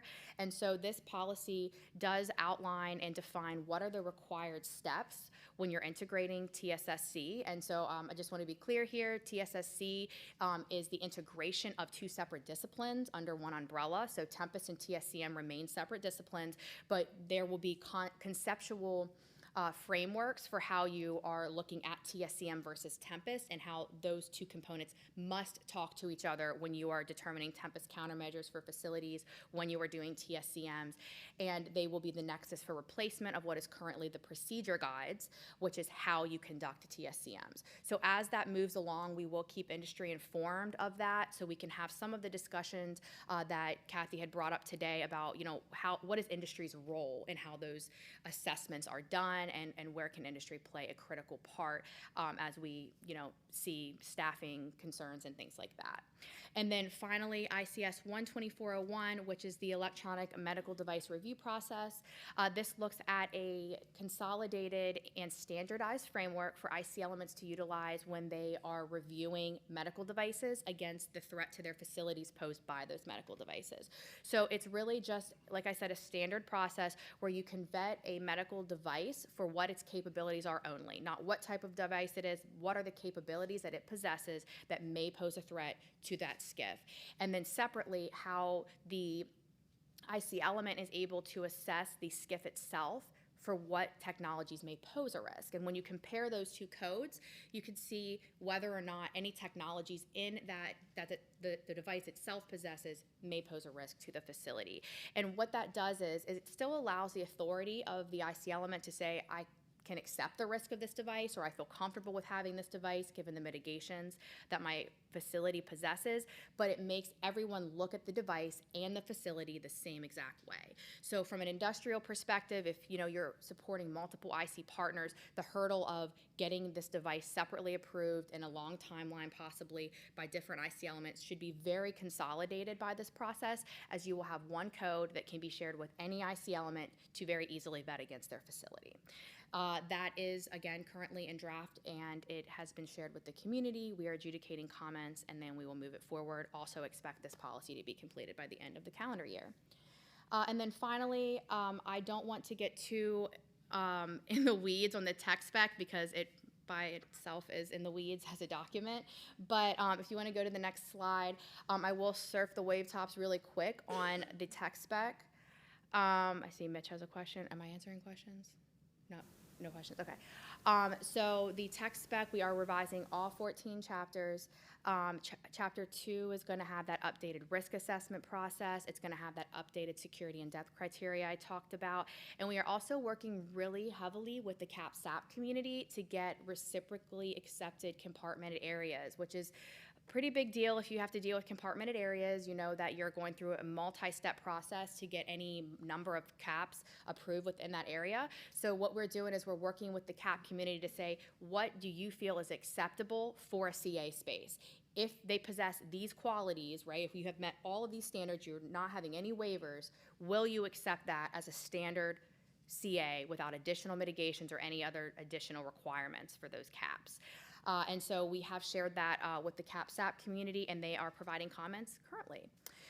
Chapter 3, we have our documentation and construction requirements. We are looking to remove the U.S. persons requirement for construction and update it to U.S. citizen requirement for construction, and also allow the use of CSTs domestically as a threat mitigation if the AO deems necessary. We are also updating our Chapter 6, which is very important to the DoD and their support to T-SCIFs, shipboard SCIFs, airborne SCIFs, and then also we will have a separate T-SCIF checklist so that you are not using a traditional permanent SCIF checklist to accredit a T-SCIF. And then the final slide there, I believe, if you go to the next slide. Chapter 9 will have a acoustic testing framework once that ICS is issued on the acoustic requirements. Chapter 10 will have your PED guidance for how you are adjudicating your medical devices and reviewing them. Chapter 11, we have added some updated guidance on fiber optic cables, which should be included and considered as part of the upgrades to your SCIFs that you're currently doing. And then finally, we are working with the Tempest Advisory Group to update the Tempest checklist and trying to get to a more standard review process for Tempest. We are updating our fixed facility checklist to mirror what we have talked about in the upgrades for all of the rest of the tech specs. So obviously, as we update any number of chapters, the fixed facility will be updated to reflect that. And then we are also working to update our co-use agreements, which industry is also a part of, as I know they have a big footprint in the co-use world. So I will stop there, and any questions if we have time. Any questions from our members? We're running a bit long, so we're capturing questions from the chat and via email. But questions in the room? I do have one question for Lisa Perez. Lisa, can you hear me? Lisa, are you still on? Okay. Yes, can you hear me? Yes. The only question I have Hi, can you hear me? Yes, it's regarding the covered insider threat for covered employees. You said that the policy is back in process. You remember initially that industry was involved in some of the language. Since it's being reworked, is industry going to have the ability to be part of seeing that rework? Over. Response, but I will again inquire about, okay, after we get to this next phase, is it going to go back out again for further coordination? And then I will again, I'll send you a follow-up email. Is that okay? Thank you. Next, we'll hear from Dawn, the Chief of the Central Intelligence Agency's Security Policy Staff. Dawn? Yeah, I'm here. Yeah, just a couple of items. In an earlier meeting, a question was asked about CIA's FOCI vetting process. So here's the information that my colleagues passed along to me. The agency's Supply Chain and Acquisition Assessment Branch is responsible for vetting companies as part of the Foreign Ownership Control or Influence process, so FOCI. FOCI documentation that's submitted by relevant companies is used to supplement other available information and is closely evaluated to determine whether any foreign ownership exists within an entity or within its organizational structure. To aid in the company vetting process, it's requested that each of the submitted documents are complete and accurate.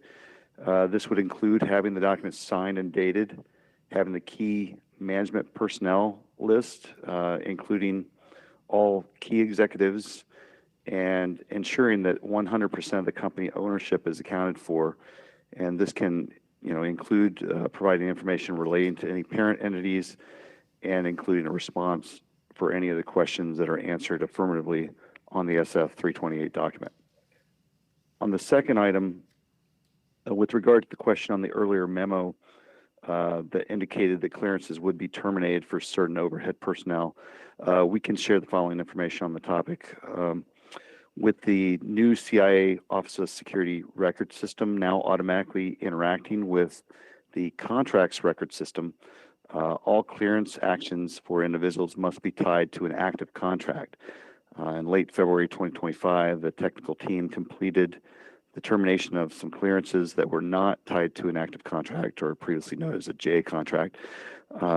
These should not have impacted any other overhead clearances that were on active contracts. For the individuals formerly on the J contracts who still need access, we recommend that a Form 4311 be submitted. The form should indicate that an untermination, or however you want to say it, with COTAR signature, be submitted, as well as something indicating that a contract, that it's a contract number change. The active contract number would then be cited. It's important to note that there are now costs associated with all clearance actions, so there must be contractual efforts and funding in place for those linked to an active contract. And that's on those two items. And then Jen, my colleague, alternates, is going to speak just briefly on training and CTA testing. Jen, are you there?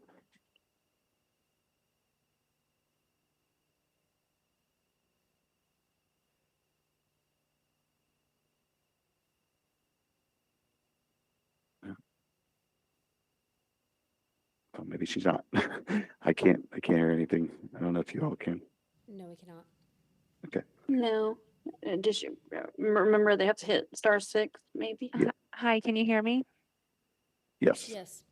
Okay, great. Sorry about that. I just wanted to touch on two items that I heard discussed earlier in the meeting. And so one is training and consistency with training and allowing acceptance of other organizations' training. So this is an area where CIA does accept other IC elements training, except for when an individual has our high side system access, then all training must be done on that system, unfortunately. But if the users or the personnel do not have our high side system access, then we will accept training that is provided and taken by other IC elements. And then the other item I wanted to touch on is CTTA testing. So from a resource perspective, we do not conduct CTTA testing. However, if the spaces are built to the standards that we provide, then we will provide an accreditation without the testing. And we prefer not to have the companies pay for or conduct their own testing. Any other questions for CIA?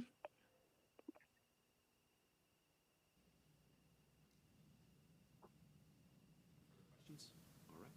Thank you very much. Thank you. Up next is Mr. Richard DeJosserand, Deputy Director, National Security Services Division, DHS, for their update. Rich? Good afternoon, everybody. Thank you for having me. Thank you for attending. Appreciate it. Just want to update on the 3 questions that industry had. I don't want to take too much time, but I will also say that DHS are prepared to attend and participate in any CUI working groups. DHS has not fully implemented CUI, but that's not to say that we're not prepared. We have monthly working groups with all the components to ensure that we have draft instructions, draft training. One of our challenges is that DHS has over 12 law enforcement categories. So trying to determine how we're going to categorize those law enforcement categories, i.e. like LES, since DOJ owns LES, but DHS uses LES. We have with TSA, they have sensitive security information, multiple categories. So we don't know how to categorize those with CUI, but we have working groups. We're ready to go once the executive order is, if and when signed, to move forward with CUI. But happy to participate in any working groups that ISU or anybody brings up. We're happy to be there. Regarding information sharing with industry, we have multiple layers of information sharing. We have our information sharing and analysis centers, our ISACs, provide a platform for sharing information about threats, vulnerabilities with industry. We also have our DHS alerts and notifications that we send out. We do that through not only our DHS Industrial Security Headquarters, but we do that with our acquisition and procurement partners. We have multiple online platforms and portals that we can share resources, access timely, industry can access timely information, any different reports and guidance.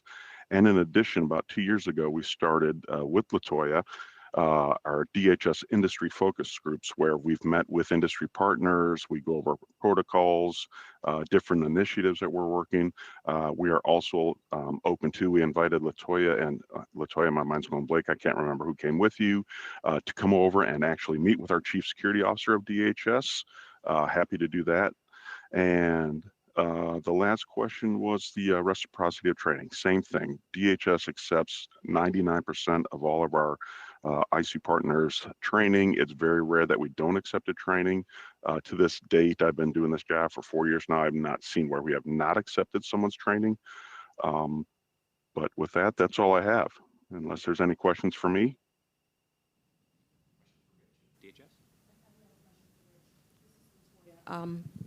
NISPPAC industry. So just I want to, for clarification, you mentioned that you are waiting on the executive order in order to be released in order for you to implement CUI. Is that correct? That is correct.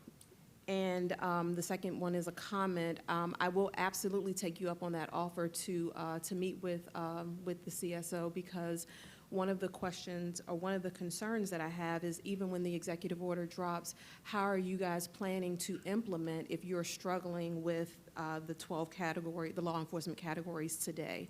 So that would be of interest, how that will affect industry going forward. Thank you. Yeah, so let me clarify that. That was a challenge. We are working with DOJ.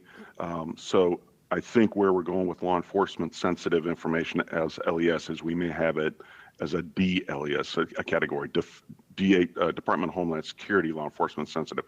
We have implemented our how we're going to implement that. We're just waiting to see what the actual executive order says. Does that make a little more sense? It does, but I'll still take you up on that offer. Absolutely, absolutely. Happy to take you up on that. Thank you. All right, thank you. Greg Souther from Industry. One question on your training reciprocity. You referenced that you accept IC partner training. Do you also accept DCSA provided or collateral training that's provided across the community? Yes, we do. Okay, thank you. You're welcome. Further questions? All right, go ahead, Jeff. Thank you. We will now All go right, to thank Ms. you. Thank you. Ms. Jamie Gordon, Program Planning and Management, Office of Security, Department of Energy, who'll be providing their update. Jamie? Hello there. So I'm going to address a couple of the questions that we had. The first question that we did have was, how often does DOE perform business assessments? And you can go to the next slide. So most of our analysis is conducted through our eFoci system, which is our system of record. We do complete formal business assessments or some variation of that type of assessment on a case-by-case basis, based on the offices and the resources. So I would encourage, if there are any specific questions regarding the business assessments, that you go ahead and contact me or one of our other NISPPAC representatives, and we can actually get you more information specific to that actual assessment. In addition to the communication channels or vehicles that we use to disseminate information, we do have multiple policy panels, working groups, and various information resource platforms that we put our information out. So these are just a list of some of the working groups. The Program Planning Management Policy Panel does meet quarterly. We have the systems testing working groups for physical security, performance testing working groups for ProForce, security awareness shared interest group, eFoci, and eligibility determination and things like that. So we do have these that go on throughout the year. If anyone is interested in attending or being invited to any of these particular working groups, we're always putting out information and making sure that we can get that outreach as broadly as possible. So please feel free to contact any of us here for at DOE through the NISPPAC, and we can get you involved in any of those. And unless there's any questions, that's all we have from DOE.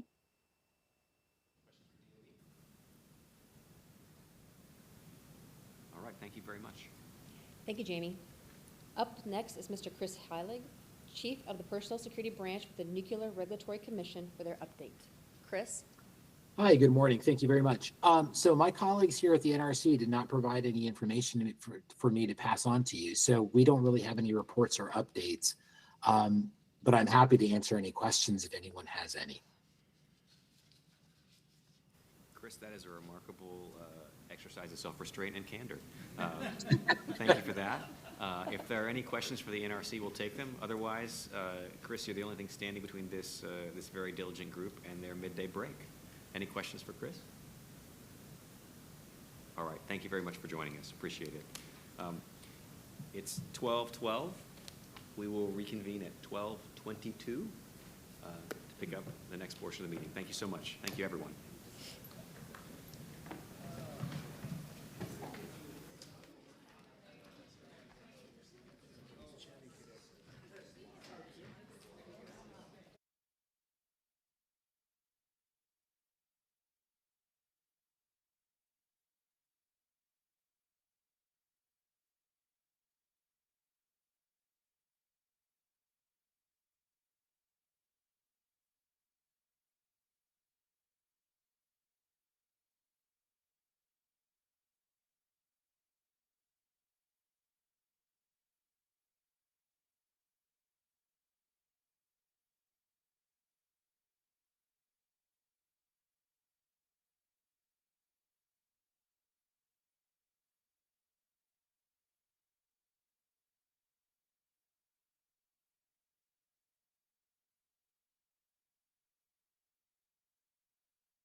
We're going to get started in 2 minutes. 2 minutes. Thank you.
All right, everyone, let's return to our places. We're going to get the meeting started in 1 more minute. Thank you very much.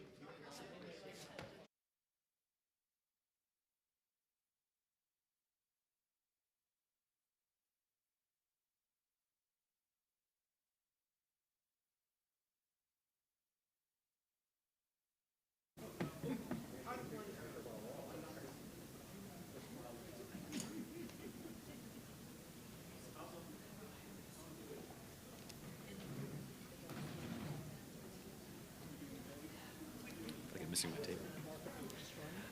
All right, everyone, we're reassembling here, making National Industrial Security Program Voltron up at the front table, and once we get that done, we'll get the meeting started once again.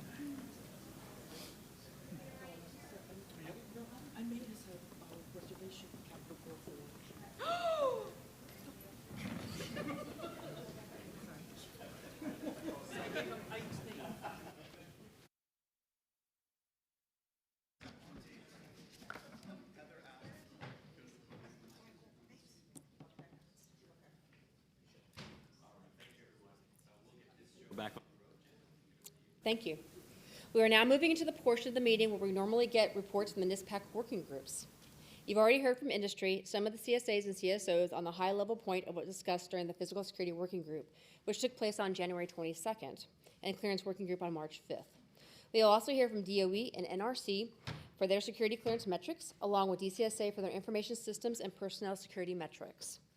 First, we're going to hear from Ms. Monica Marks, the Acting Director of the Office of Departmental Vetting Policy and Outreach within the Office of Environment, Health, Safety, and Security at the Department of Energy, who are providing their metrics.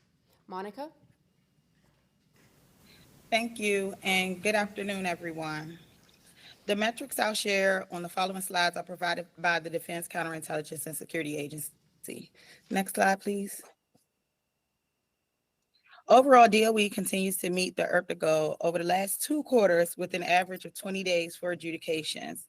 DOE's initiate timeliness overall has decreased to 19 days as the department has transitioned from traditional periodic reinvestigations to continuous vetting and targeted investigations when necessary.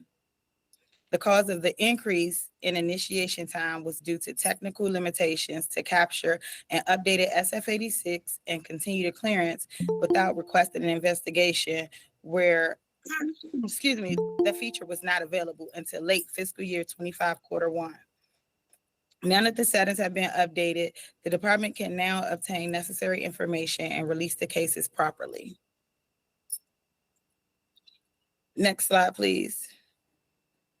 DOE, excuse me, currently has 1,152 pending adjudications, with 75% of those being initial investigations. As we always say, if our industry partners have concerns, we can assist from a DOE industrial security perspective. Please don't hesitate to reach out. We are ready to assist as necessary. Are there any questions? Excellent, thank you. We're now going to hear from Mr. Chris Halig, Personal Security Policy Program Manager, Nuclear Regulatory Commission, providing their metrics. Chris? Hi, thank you very much. This briefing will take just a minute longer than my last one. I won't go slide by slide, but if you go, perfect. That slide's where I'll focus on. The gist of it is, our initiation timelines have always been okay. They're not great. We're still working on that. Trying to get applicants to fill out the forms is just, it's really the hurdle that we are trying to overcome. But I'm happy to report adjudications is pretty much on point. We had a slight slip up in quarter two of fiscal year 24, but otherwise it's been great. And I'm happy to report that thanks to DCSA, we are now signed up for e-adjudication. So I'm hoping to get those averages even lower. The next couple of slides, again, I won't go through every one of them, but they break them down, into the individual categories. But again, adjudication timeliness is great. Initiation, not that great. And other than that, I don't have anything else to provide. Again, happy to answer any questions if there are any. Questions for Chris? All right, thank you very much. Excellent, thank you, Chris. We're now going to hear from Mr. David Scott, Acting Deputy Assistant Director for the NISP Mission Performance of Industrial Security in the NISP Cybersecurity Office for DCSA's Information Systems Update. Dave? Thank you. Good afternoon, everybody. A couple of quick slides here. I'm not going to go through and read every one. Next slide. So just one of the things that we're really super proud of, and I also need to give a thanks to Mr. Greg Sadler for his partnership excuse me, with the NISA working group. We really continue to progress in working on efficiencies, listening to our stakeholders, government and industry, specifically our ISSPs in the field, but also through the NISA working group and industry. So we have in FY25 made a couple of updates already. I'm not going to go through each and every thing here, but one of the big things that we've done is captured workstations and servers. The counts, because we know that there's about 5,000 information systems out there, but that doesn't include all the individual workstations. There are thousands of actual workstations. So we're trying to get a better traction of that, and then also make sure that we're tagging that into our system of record or industrial security of record of NIST so that we could properly categorize those facilities, which is a manual process right now. Next slide, please. Planned updates, again, we continue to provide enhancements based on our feedback from industry and our stakeholders. One of the big things that we're trying to do is centrally manage our MOU processes. This is one of the kind of my pet peeves. Right now, I've got one single cybersecurity SME at our headquarters that works all MOUs with our government and industry stakeholders. We're looking to automate that through EMAS. Right now, we have the capability to move our existing MOUs that we keep at our headquarters into the system, and we're going to slowly start tagging those with individual EMAS IDs. And we're working through workflows in the next revision to have so that ISSMs will be able to, excuse me, they'll be able to enter and submit their ISAs in the future. And also, we're planning for PDS entries, et cetera. So we're trying to get more efficient and utilize the tool as a business tool and for centralized management across the board. Next slide. And one of the other things that we're working behind the scenes at headquarters is we often get asked at forums about NIST 853 Rev 5 and when we're going to go there. we have such a large, complex portfolio of 5,000 systems. It's going to take us some time, and it's going to be very strategic, and it's going to be in partnership with the NISA working group. We're going to have to. But first, we've got some homework to do that we've been doing behind the scenes at headquarters, is making sure that we're organizationally defining all of those additional Rev 5 requirements. So we're doing that hard work right now. We've already talked to Mr. Sadler and the NISA working group in the fall time frame or in the winter time frame, where we'll get to where we're at and then and partner on way forward. So right now the timeline is TBD. It is a long-term project. There's a lot of homework that we're doing behind the scenes, but we're not gonna do it in the blind. We're gonna be transparent with not only the field but with the NISA working group as well. Next slide. Again, this is just a placeholder in case industry, if there's any questions at all as it relates to EMAS or just our business processes or the DAPM, please reach out and to our generalized mailbox. Next slide. High-level metrics here. We've got you'll see we have continue to reduce our overall footprint of systems. Going back a few years ago, we had well over 6,000 systems. In partnership, really effort-led QA effort out of headquarters and in the field across all 4 regions, and of course industry, really closing out that RMF process. When the contractual requirements for accessing classified has stopped, we wanted to make sure not only we disestablish the system, but we close it out in our database of record. So we've done significant work, and it used to have a high level of expired systems. After going through all of those expired systems would really help us significantly lower those our footprint, our portfolio of systems of 4,900.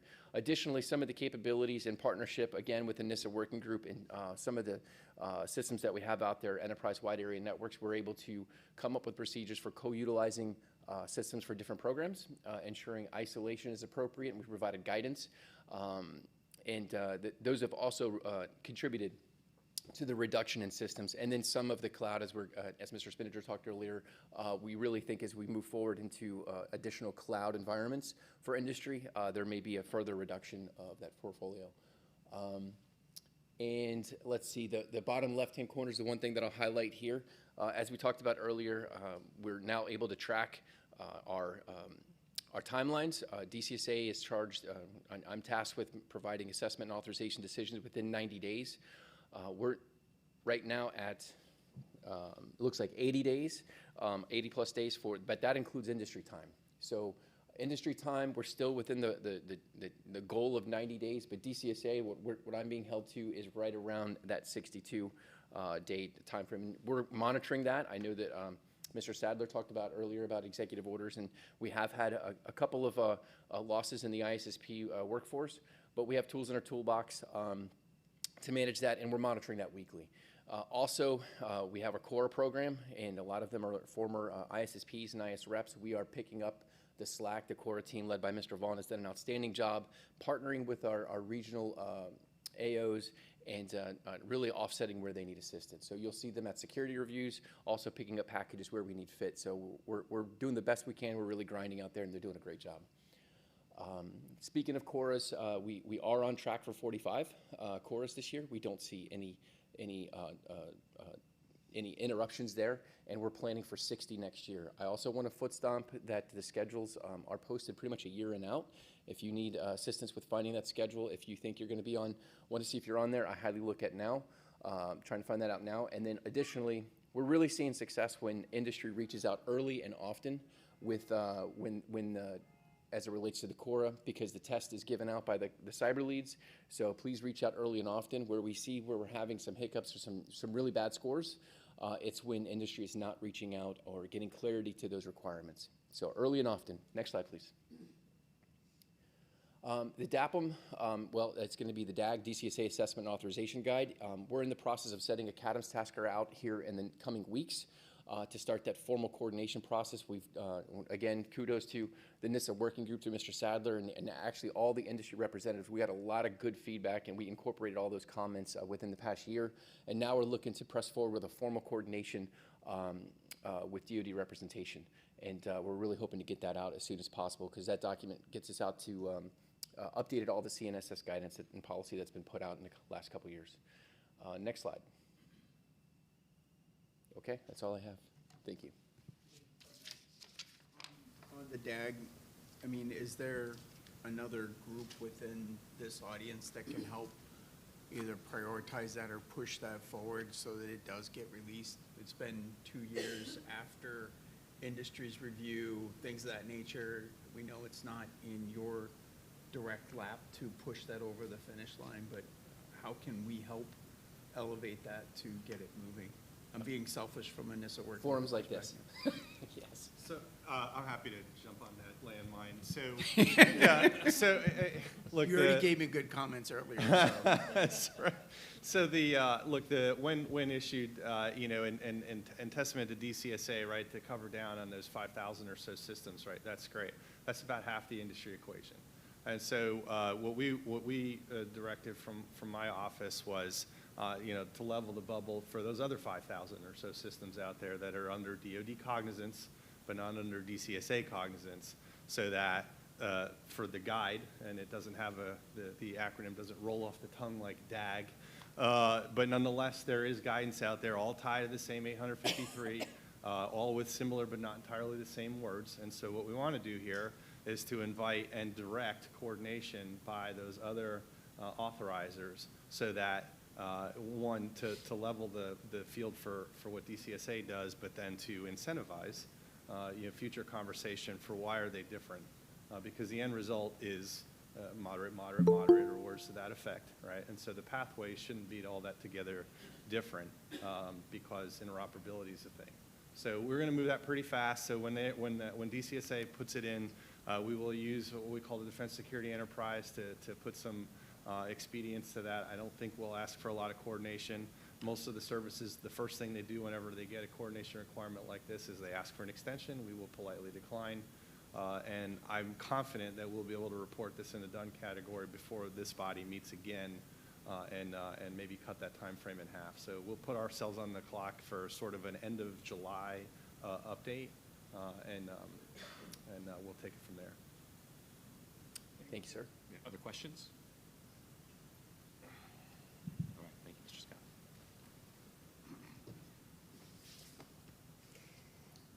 Thank you, David. We're now going to hear from Ms. Donna McGlone, the Senior Policy Advisor of Personal Security at DCSA, for their statistics. Donna? Thank you. So I'm here today to give the update metrics for personnel security, and that includes background investigations and AVS, adjudication vetting services. So as Director Catlin mentioned earlier, our inventory stands about 222,000 cases, and it has decreased nearly every week in 2025, after peaking over 291,000 cases early in 2025. The inventory has dropped nearly 70,000 cases, a 24% drop. For DoD industry, investigation inventory for tiered investigation stands about 33,000 cases, marking a decrease of over 6,000 cases, 17% in the FY. Current inventory is comprised of 19,000 Tier 5 investigations and 14,000 Tier 3 investigations. Now, the things that have been happening to help decrease the inventory, we've talked about FBI and some of our delays in getting responses from the FBI. So we continue to work with FBI regarding our name checks. For over a year, DCSA has experienced increase in delays in receiving FBI name checks due to competing priorities for FBI on the name checks. FBI implemented a new prioritization tool last September, which has led to aiding the backlog of cases only awaiting the name check. This population reduced from 42,000 to 20,000, a 48% decrease in Q2. Progress slowed over the past few weeks due to staffing changes at the FBI Enterprise Vetting Center, but is expected to continue decreasing during Q3. Currently, 11% of the total investigation inventory is awaiting the FBI name check. We've also increased the use of virtual interviews. We are using virtual interviews where it makes sense to do virtual interviews. So for the last 4 months, we have an increase of 75% of all interviews are being done virtually. It's up from 50% of what we were doing last April. We're using overtime where we can. Overtime for federal investigators has increased to 3%, from FY24. In addition, our quality review staff are also working overtime. We also implemented an expedited review process in our quality review where cases that are lower level investigations, T1, T2, T3, that do not have major issues, those cases go through a modified review process. And then we're also capitalizing on the early implementation of the Trusted Workforce 2.0 standards. Most recently, the executive agents issue policy guidance where we can adopt some of the Trusted Workforce 2.0 policies. And so we're looking at how we can adopt those and address the inventory as well. And the director also mentioned the Tiger team and the work that's being done through that effort to identify where can we increase our throughput and our demand. And we're transitioning, now we're in the transitioning phase for the Tiger team for all solutions across personnel vetting. On to the adjudication and vetting services. When we talk about end-to-end timeliness for our T5, for FY25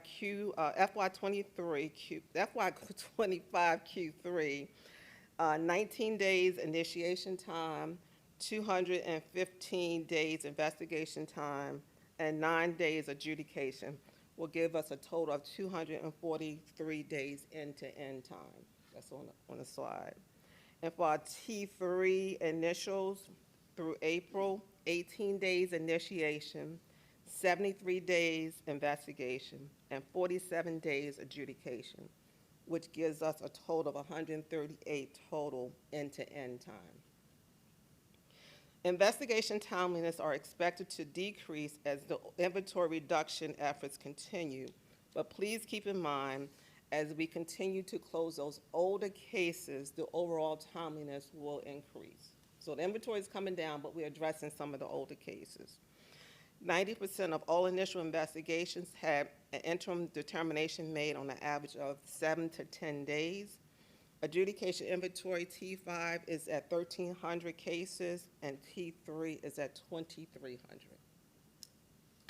And that's all the metrics. Thank you. Great, thanks very much. Any questions? Ms. Donna, real quick question. Greg Sally from Industry. That use of overtime to help keep the inventory down, is that having any material effect on the cost of the investigation to the user agencies? No, because our cost is already projected out and already published what the cost is. Long-term, I'm quite sure our finance group will look at it and reassess if there will be a long-term impact, but the immediate impact is no, because those costs are already out there. Thank you. Any other questions? All right, thank you very much, ma'am.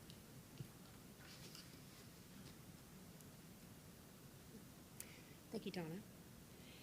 Now we're going to hear from Mr. Perry Russell Hunter, the Director of the Defense Office of Hearings and Appeals, also known as DOHA. Perry.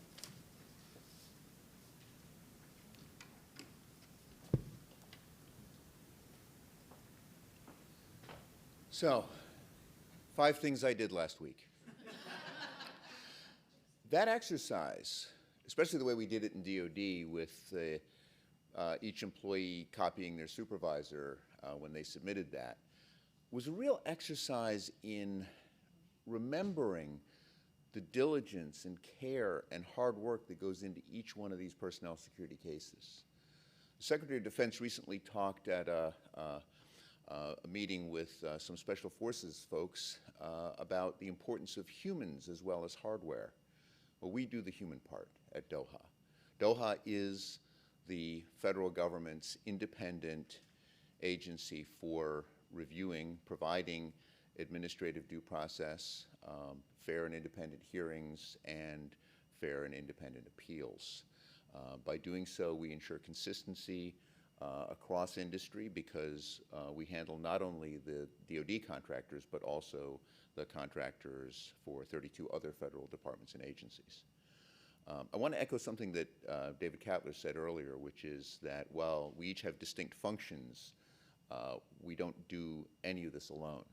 Together, everybody in this room and everybody at this table works to ensure the defense of our nation and the proper treatment of the people who volunteer their time and sacrifice to support that shared effort.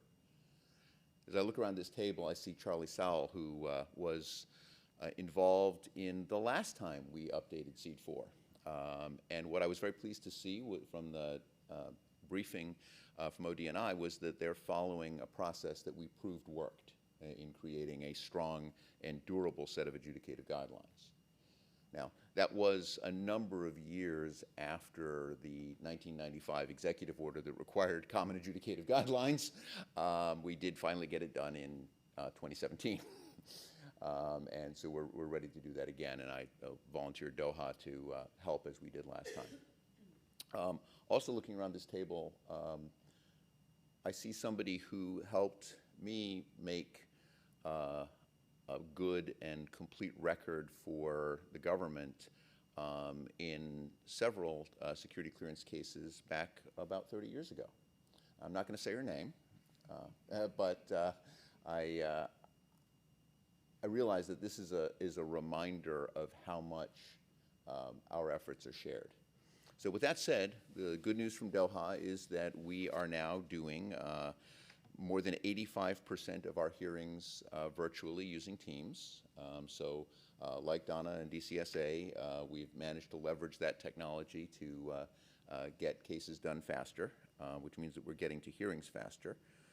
We have less than 300 cases pending hearing right now. We have less than 100 cases pending a non-hearing decision. And our statement of reasons workload, which is really the front end, and this is the important part because it's the notice to industry contractors, the notice of what the government's concerns are. And one of the great protections of the industry process is that you can't lose your eligibility or have your eligibility denied without receiving a set of enumerated protections, which include a statement of reasons that's as detailed and comprehensive as the national security will allow, and the opportunity to appear personally in a hearing, and the opportunity to appeal to an independent appeal panel. But it starts with notice. It starts with actually knowing what the government's concern is. And so those statements of reasons, we have a steady workflow. In fact, over the last several years, we have had a steady workflow of about 2,000 statements of reasons reviewed per year. And we are timely on those. So far this fiscal year 2025, we've got about, we've performed about 11, almost 1,200 legal reviews of statements of reasons. That ensures that what the government's putting out is actually accurate and legally sustainable, because before we're going to make somebody worry about losing their job, we're going to make sure that we're right about it. So that's one of the again, nice protections about the industry process, but the fact that we're timely on that is also important because it means we're getting the word out to you and your employees sooner rather than later about what the concerns are. We're also accessible. One of my 5 things was always responding to industry inquiries. My telephone number is 703-696-4751. That line rings on my desk. I answer it. I'll give you answers. Doha's proud of that. I'm proud of what we do at Doha. I'm grateful for the time. I'll take any questions you have. Thank you. Any questions? All right, thank you, sir. Thank you, Perry. Up next is David Means from ISOO, who will provide an update on the Controlled and Classified Information, also known as the COI program. David.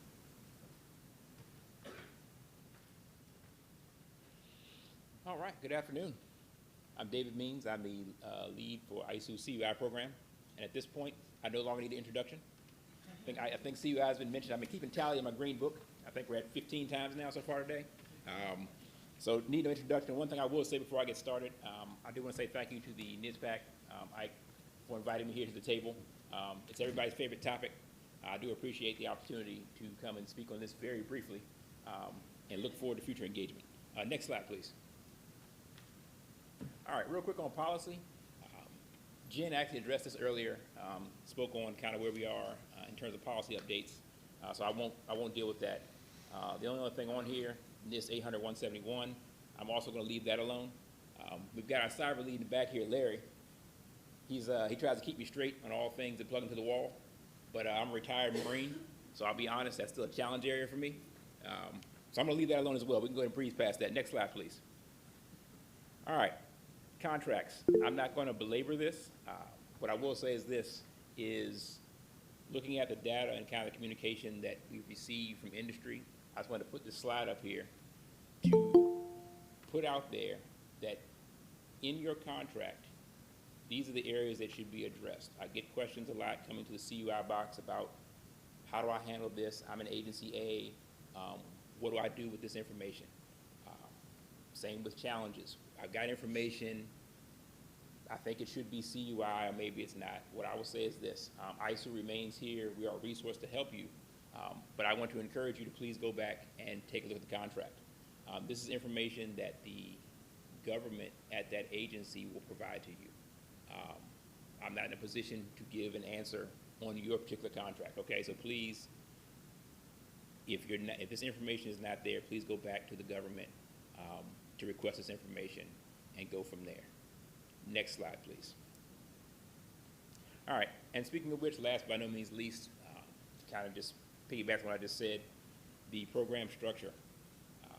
I will always encourage, please, please, please, again, ISU is here as a resource, here to support, but please go through your contracting officer, your core. Ultimately, that is the relationship that you have with the government. And then two, don't forget about that agency CUI program manager. All right, that agency CUI program manager, they're the ones that are looking at that agency CUI policy, and they can speak most directly to how it's going to impact your agency. If there's any need or need to figure out who your CUI program manager is, please reach out to me, and we can get that squared away. And last slide, please. All right, last but no means least, I put this up here at CUI.NARA.gov. Again, we are a resource. One other thing I do want to put out there is this, is please, please, please, and I appreciate the NISPPAC. The NISPPAC is also a resource. If there are questions about CUI, I think it was mentioned earlier about top secret CUI. Never heard of that. But I would say that please utilize the NISPPAC as a resource. The NISPPAC has come across, and they deal with all the different issues in industry, and they may be able to provide a quicker answer. And again, they're kind of seeing things like this. And so things like top secret CUI, they can very quickly say, nope, that's not a thing. Or provide you a resource that it may take me, I might do some more investigating, something they've already figured out. So I do appreciate that. And last but no means least, just to reiterate kind of what Michael said, he mentioned earlier, he made a musical reference and talked about lacing up our shoes and running. I will say I'm committed to that, although I think the only thing in my playlist is Eye of the Tiger. It's about the only song I have. But with that, remain committed to the program and to being here to assist. And with that, that's all I have, unless there are any questions. Questions for David from the room? We have a couple from the chat. That's okay. Well, let's go to those, David. So, and maybe we can tag team these because there's some of they're actually directed to ISU. I didn't know they could direct us questions. I thought it was just all of you.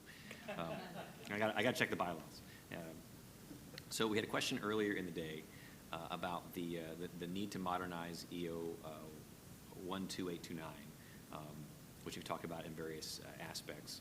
And the question is, what specific actions is ISU taking to ensure that CUI is formally incorporated into any future update of the EO? And to some extent, what's the timeline? So when it comes to the timelines for an EO, that's really on somebody else's desk. You may have noticed David's slide earlier with the org chart that goes from the president downward. That is from where we take our policy direction. What we can do is make sure that we are armed with the insights that you offer us about where you're finding challenges and from what level in the system, be it the EO, the reg, agency guidance, where we can fix those problems. Jeff referenced earlier that some things are really close to home as opposed to being up at the top level in an EO. And so there's different places that we can engage. And I think along with that, I think from the question of being integrated, I think you see CUI is already integrated into this conversation. And one of the benefits of having ISU postured in the way that it is with folks like David involved is that serving as the executive agent for the EO, as well as with our role within NISP, we have an opportunity to provide a forum for an integrated conversation as opposed to the ones that might happen in other forums. So we'd like to ask you to, as we look forward to the opportunity to reform, that we roll those conversations up into a dialogue that we can capture and address our formal responsibilities to make the relevant recommendations. David, do you have any particular thoughts on the integration of sort of CUI into the NISP review process? Have you had questions like that from the community, from the industry, through the inbox, so to speak? I have, and while I think the reality is that even though, again, the EO, it could be updated and incorporated, it's the reality. And so I do get a lot of questions of how do we address this formally, even though it's technically seen as separate. So it definitely comes in, and I think that there's some opportunity to kind of close the gap.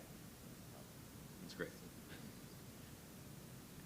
Further questions? All right. Thank you. All right. Thank you. Thank you, David.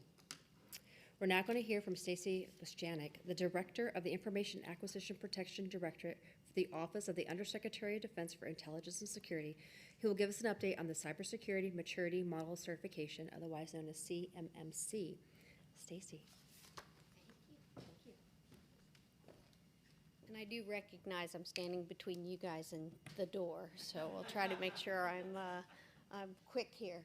Okay, so I'm going to go a little bit out of, I'm going to deviate just a little bit, but let's go to the next slide. Next slide. All right, so I'm hoping most of you know why we established CMMC.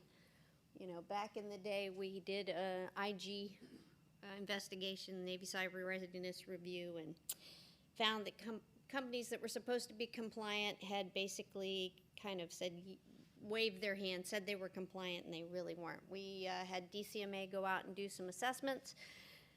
Companies had POAMs that weren't going to even be addressing all 110 till 2099. I'll be dead by then. So that didn't really help us too much, right? So we had to establish a means to validate companies were meeting the required standards that were set forth in the 252-204-7012 clause, right, which calls out the NIST 800-171 for handling of controlled and classified information. All right, so we set up an ecosystem because we recognized that DCMA was never going to be in a position to be able to be resourced to handle all of the companies within the DIB.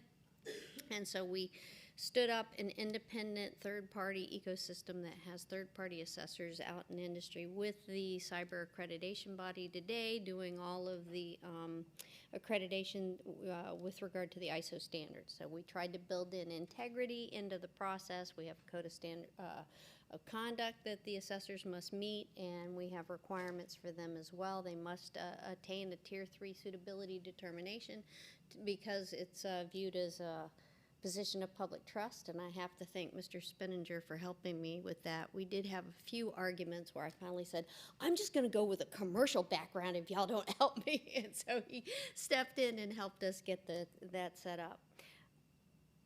So how many companies are compliant with CMMC today? We have probably 300 or 400 companies that have gone through an assessment of some type. But, you know, out of the suspected 220,000 companies, that's not nearly enough. All right, let's go to the next slide. Okay, so today we have the DFARS clause 252-204-7012 that I already spoke about. And when we started CMMC, we started with a 48 CFR rulemaking back in 2020. At that time, we also had the 7019 and 7020 clause. 7019 is a provision that makes companies go do a self-assessment in the supplier performance risk system before they can submit a proposal to give us an indication, a self-assessment of where they think they are in compliance. And then we had the 7020 clause because here, prior to that, we really didn't have a legal way if we knocked on the door and said, hey, we need to come in and do an assessment to get in there. This gives DCMA the right that if I come to your company and I ask you to please give me access to do an over-the-shoulder assessment, you must. Okay, now, let's deviate. This is where I'm going to deviate a little bit. We're going to talk about CUI because I've heard a lot of complaints over the years about, from companies, we don't even know we have CUI. People don't even mark it. What is CUI? So, with David, I should bring him back up here and make him help me on this, right? Because we have contractor-derived data and we have program-derived data that rises to a level that needs to be considered and protected. Let's go to the next slide and see if I have my data descriptions there. We don't. Okay, so it'll probably be the next clause. I've just forgotten the sequence. But we have federal contract information, which is the information that companies have and handle, which would be the proprietary parts of your proposal, the account information. I don't know how many people have been tracking. It's a little dated now, but we were having significant issues with cage code problems, the hopping, skipping, jumping, right? So people weren't cyber secure. And our friendly hackers were getting in, redirecting their payments. We'd get calls like, hey, when are you guys going to pay me? And we're like, we did. And they were like, no, you didn't. And we're like, oh, yeah, we did. And so you go back and you look, and they had redirected the payment to their bank account. And sadly, for most of the contractors, DOD doesn't have another $40, $50, $60, $100,000 to make them whole for the money that they just lost. And who do they go to? DOJ. What are they going to say when you say, hey, man, I lost my $100,000? They're going to say, we don't have time for that. That's a little too small for us. So y'all figure it out. So it's very important that companies become cyber secure and they meet the basic standards of the NIST 800-171. And I am no cyber geek, but I have been told that is really basic. Right? That's not the exquisite protections. That's the basic stuff you need to do. Somebody equated it to what you need to do to keep your neighbors out of your Netflix, right?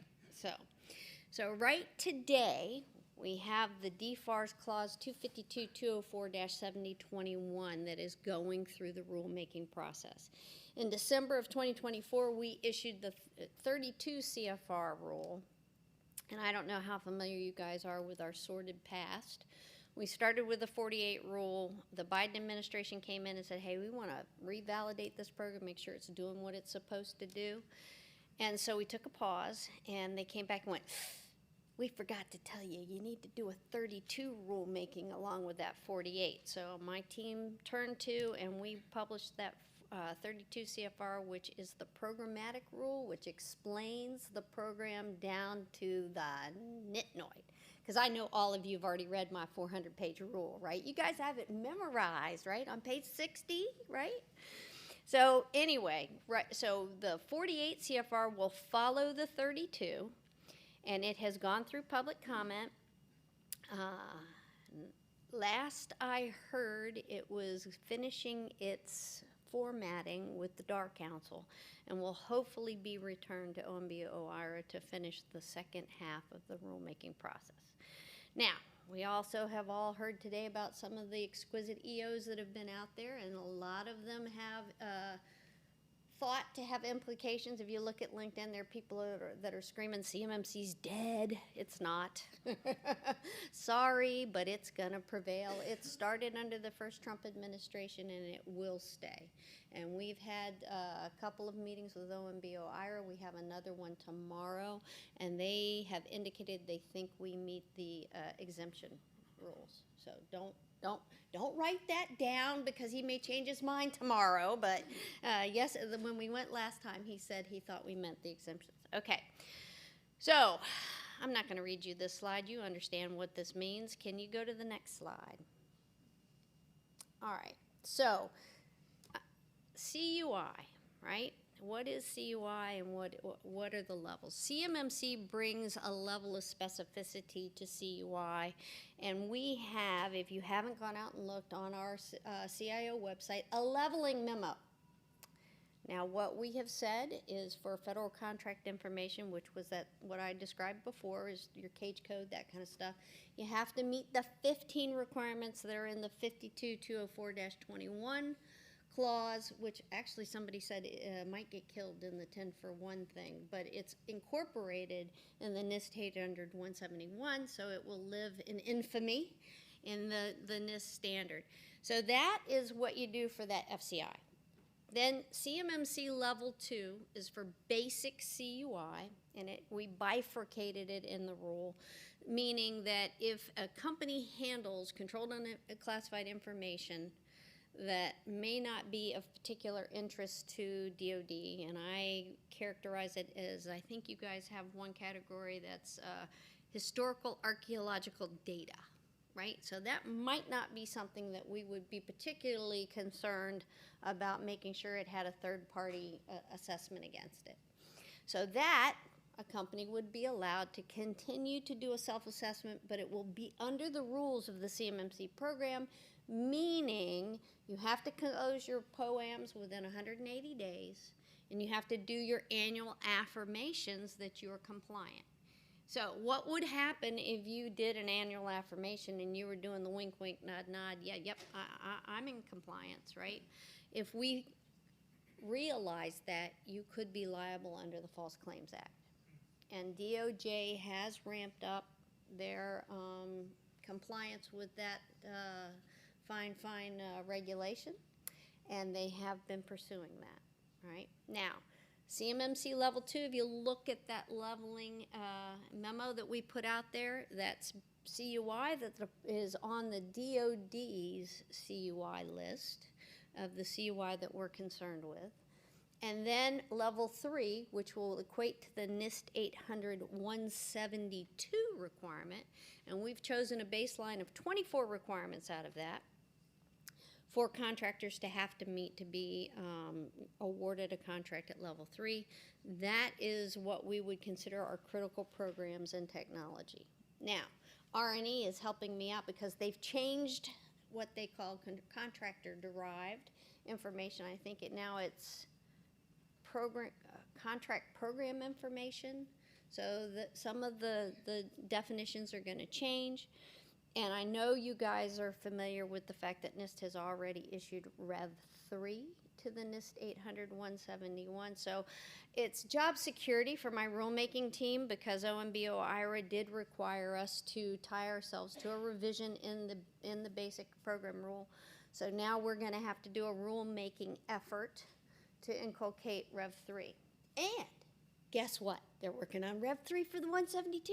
So as soon as I finish the rulemaking for the Rev 3 for the 171, I'll start the rulemaking for the Rev 3 for the 172. Now, companies and contractors have asked, when do I have to be Rev 3 compliant? So what we've done is we have a transition, because I know you guys all read that 400-page rule, and you know that there's a phased rollout, right? And so what we've said is year 1, what we anticipate is the department will still focus on self-assessments for companies. Second year, we'll start seeing more of the certifications required in RFPs. Now, our rollout gave us an out and said if a program manager feels that their program is important enough that it needs a certification year 1, then they can do so. Army has already issued an RFI informing industry that they intend to issue a RFP this summer. It has a CMMC certification requirement. Okay, so year 2, you're going to see that in all contracts for level 2. Year 3 will be where we'll start doing the tier 3 assessments. Those will be performed by the DCMA DIBCAC, and and then by year 4 it'll be full incorporation. All right, now if a company today says, man, I am not going to be bothered with Rev 2, if I'm going for it, I'm going for the whole enchilada, I want Rev 3, we are working on a transitionary instruction for the assessors that said, hey, you're doing an assessment in Rev 2 because of the rule, but you can look at it in a Rev 3 environment. All right, go to the next slide because I know I'm keeping you guys too long here. All right, so I think and one of the areas that we've gotten a lot of conversation about is we do have international partners. Now, you guys all recognize that the CUI has a flow down requirement. So if you have subcontractors, you are going to have to understand what you're passing to your subcontractors, and you're going to have to ensure that they meet the requirements to be able to receive that data. So, you know, that brings a whole nother level to David's CUI that we've got to figure out, right? Because you're going to have to disaggregate that data. You're going to have to understand that if you have a level 3 program, not all the data associated with that level 3 program is going to rise to level 3. So when you pass that down to your subcontractors, you're going to have a requirement to go, well, if I take this part away from it, then it drops to level 2. Now, one of the things that we have said is if you are a subcontractor of a level 3 program, then you will at a minimum need to be level 2 certified. Foreign partners. So we do have some concerns. I know we've talked a lot about reciprocity today. Our rule does not allow for reciprocity with our international partners. We allow for integration. Because of the fact that, and I know my industry partners at the table will probably nod and agree with this, it doesn't make good business sense for me to have a more stringent requirement in the U.S. and allow my international partners to have a less stringent requirement to participate. So we have to hold them to a consistent standard across the board. Everybody has to do the same thing. So they are going to have to meet the requirements of the CMMC 32 CFR Part 170 for CMMC. Let's go to the next slide and see what we got there. Okay. So we've come up with a couple of COAs for our foreign partners. And I think I'm going to skip ahead because I think the pictures look better. Go to the next slide. Ah, there we go. I got my pictures. All right. And I have a individual on my team that I had her brief this, and she did so much better of a job, I've got to steal her style. Sorry for your luck. You see the little ball down there that's got the people in it? Okay, so that's what represents our assessors today. And this is a picture of our entire ecosystem, okay? Go to the next slide. This is our CAICO. This is our training and certification arm, okay? Now, what this is, when we talk about our international partners, the assessors, international assessors, they can come, they can take the same training, they can take the same examination, and they will be able to do assessments.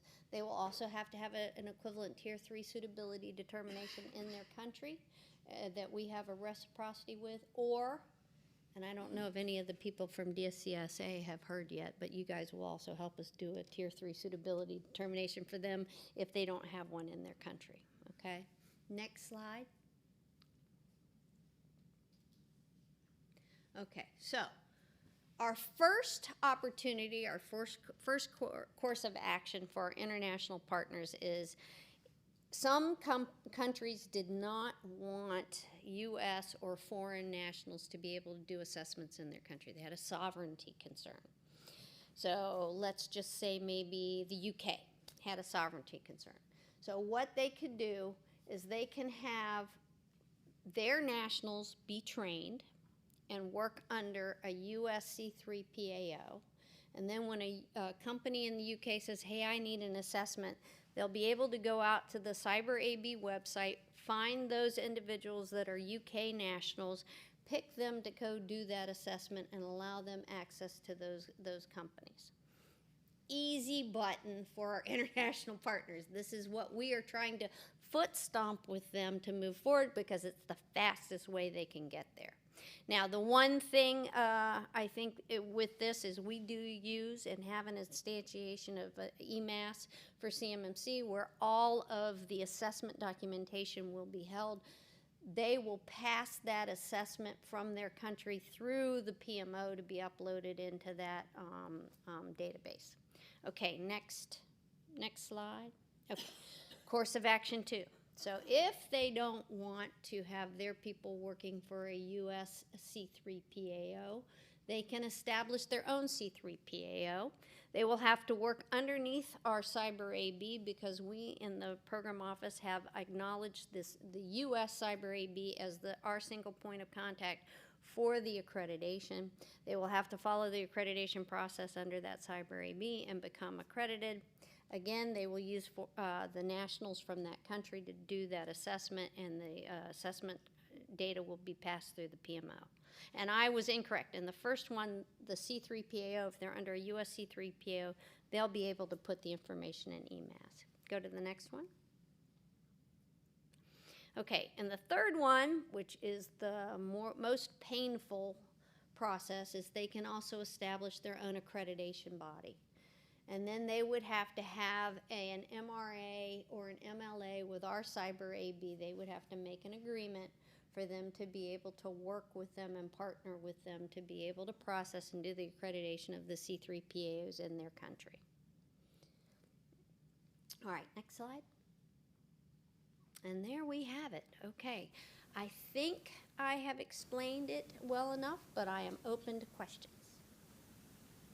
Unless you've all fallen asleep. I didn't hear any snoring in the background. Questions? All right, thank you very much. All right, everybody's ready to roll? Thank you, Stacy.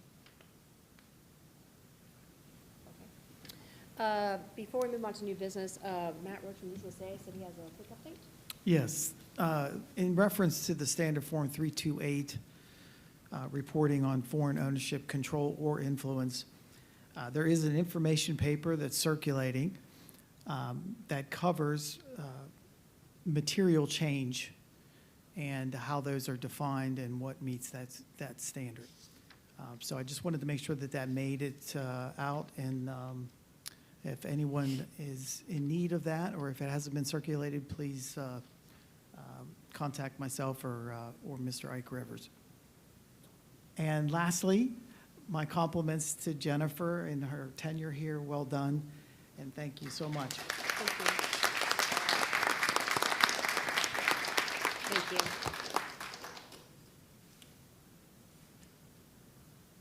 We open up for questions at this point? Yeah, any question? Excellent. Thank you, everybody, for your time today. We're at the point of the meeting where we're going to ask NISPPAC members to present any new business they have outside of what was already presented during the industry portion earlier this morning. Any new business?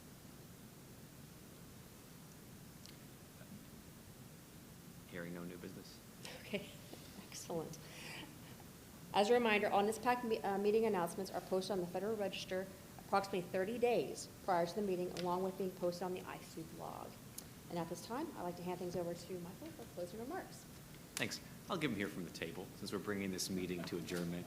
But as we do, you've heard a couple times today that this will be Jen May's last meeting with the NISPPAC.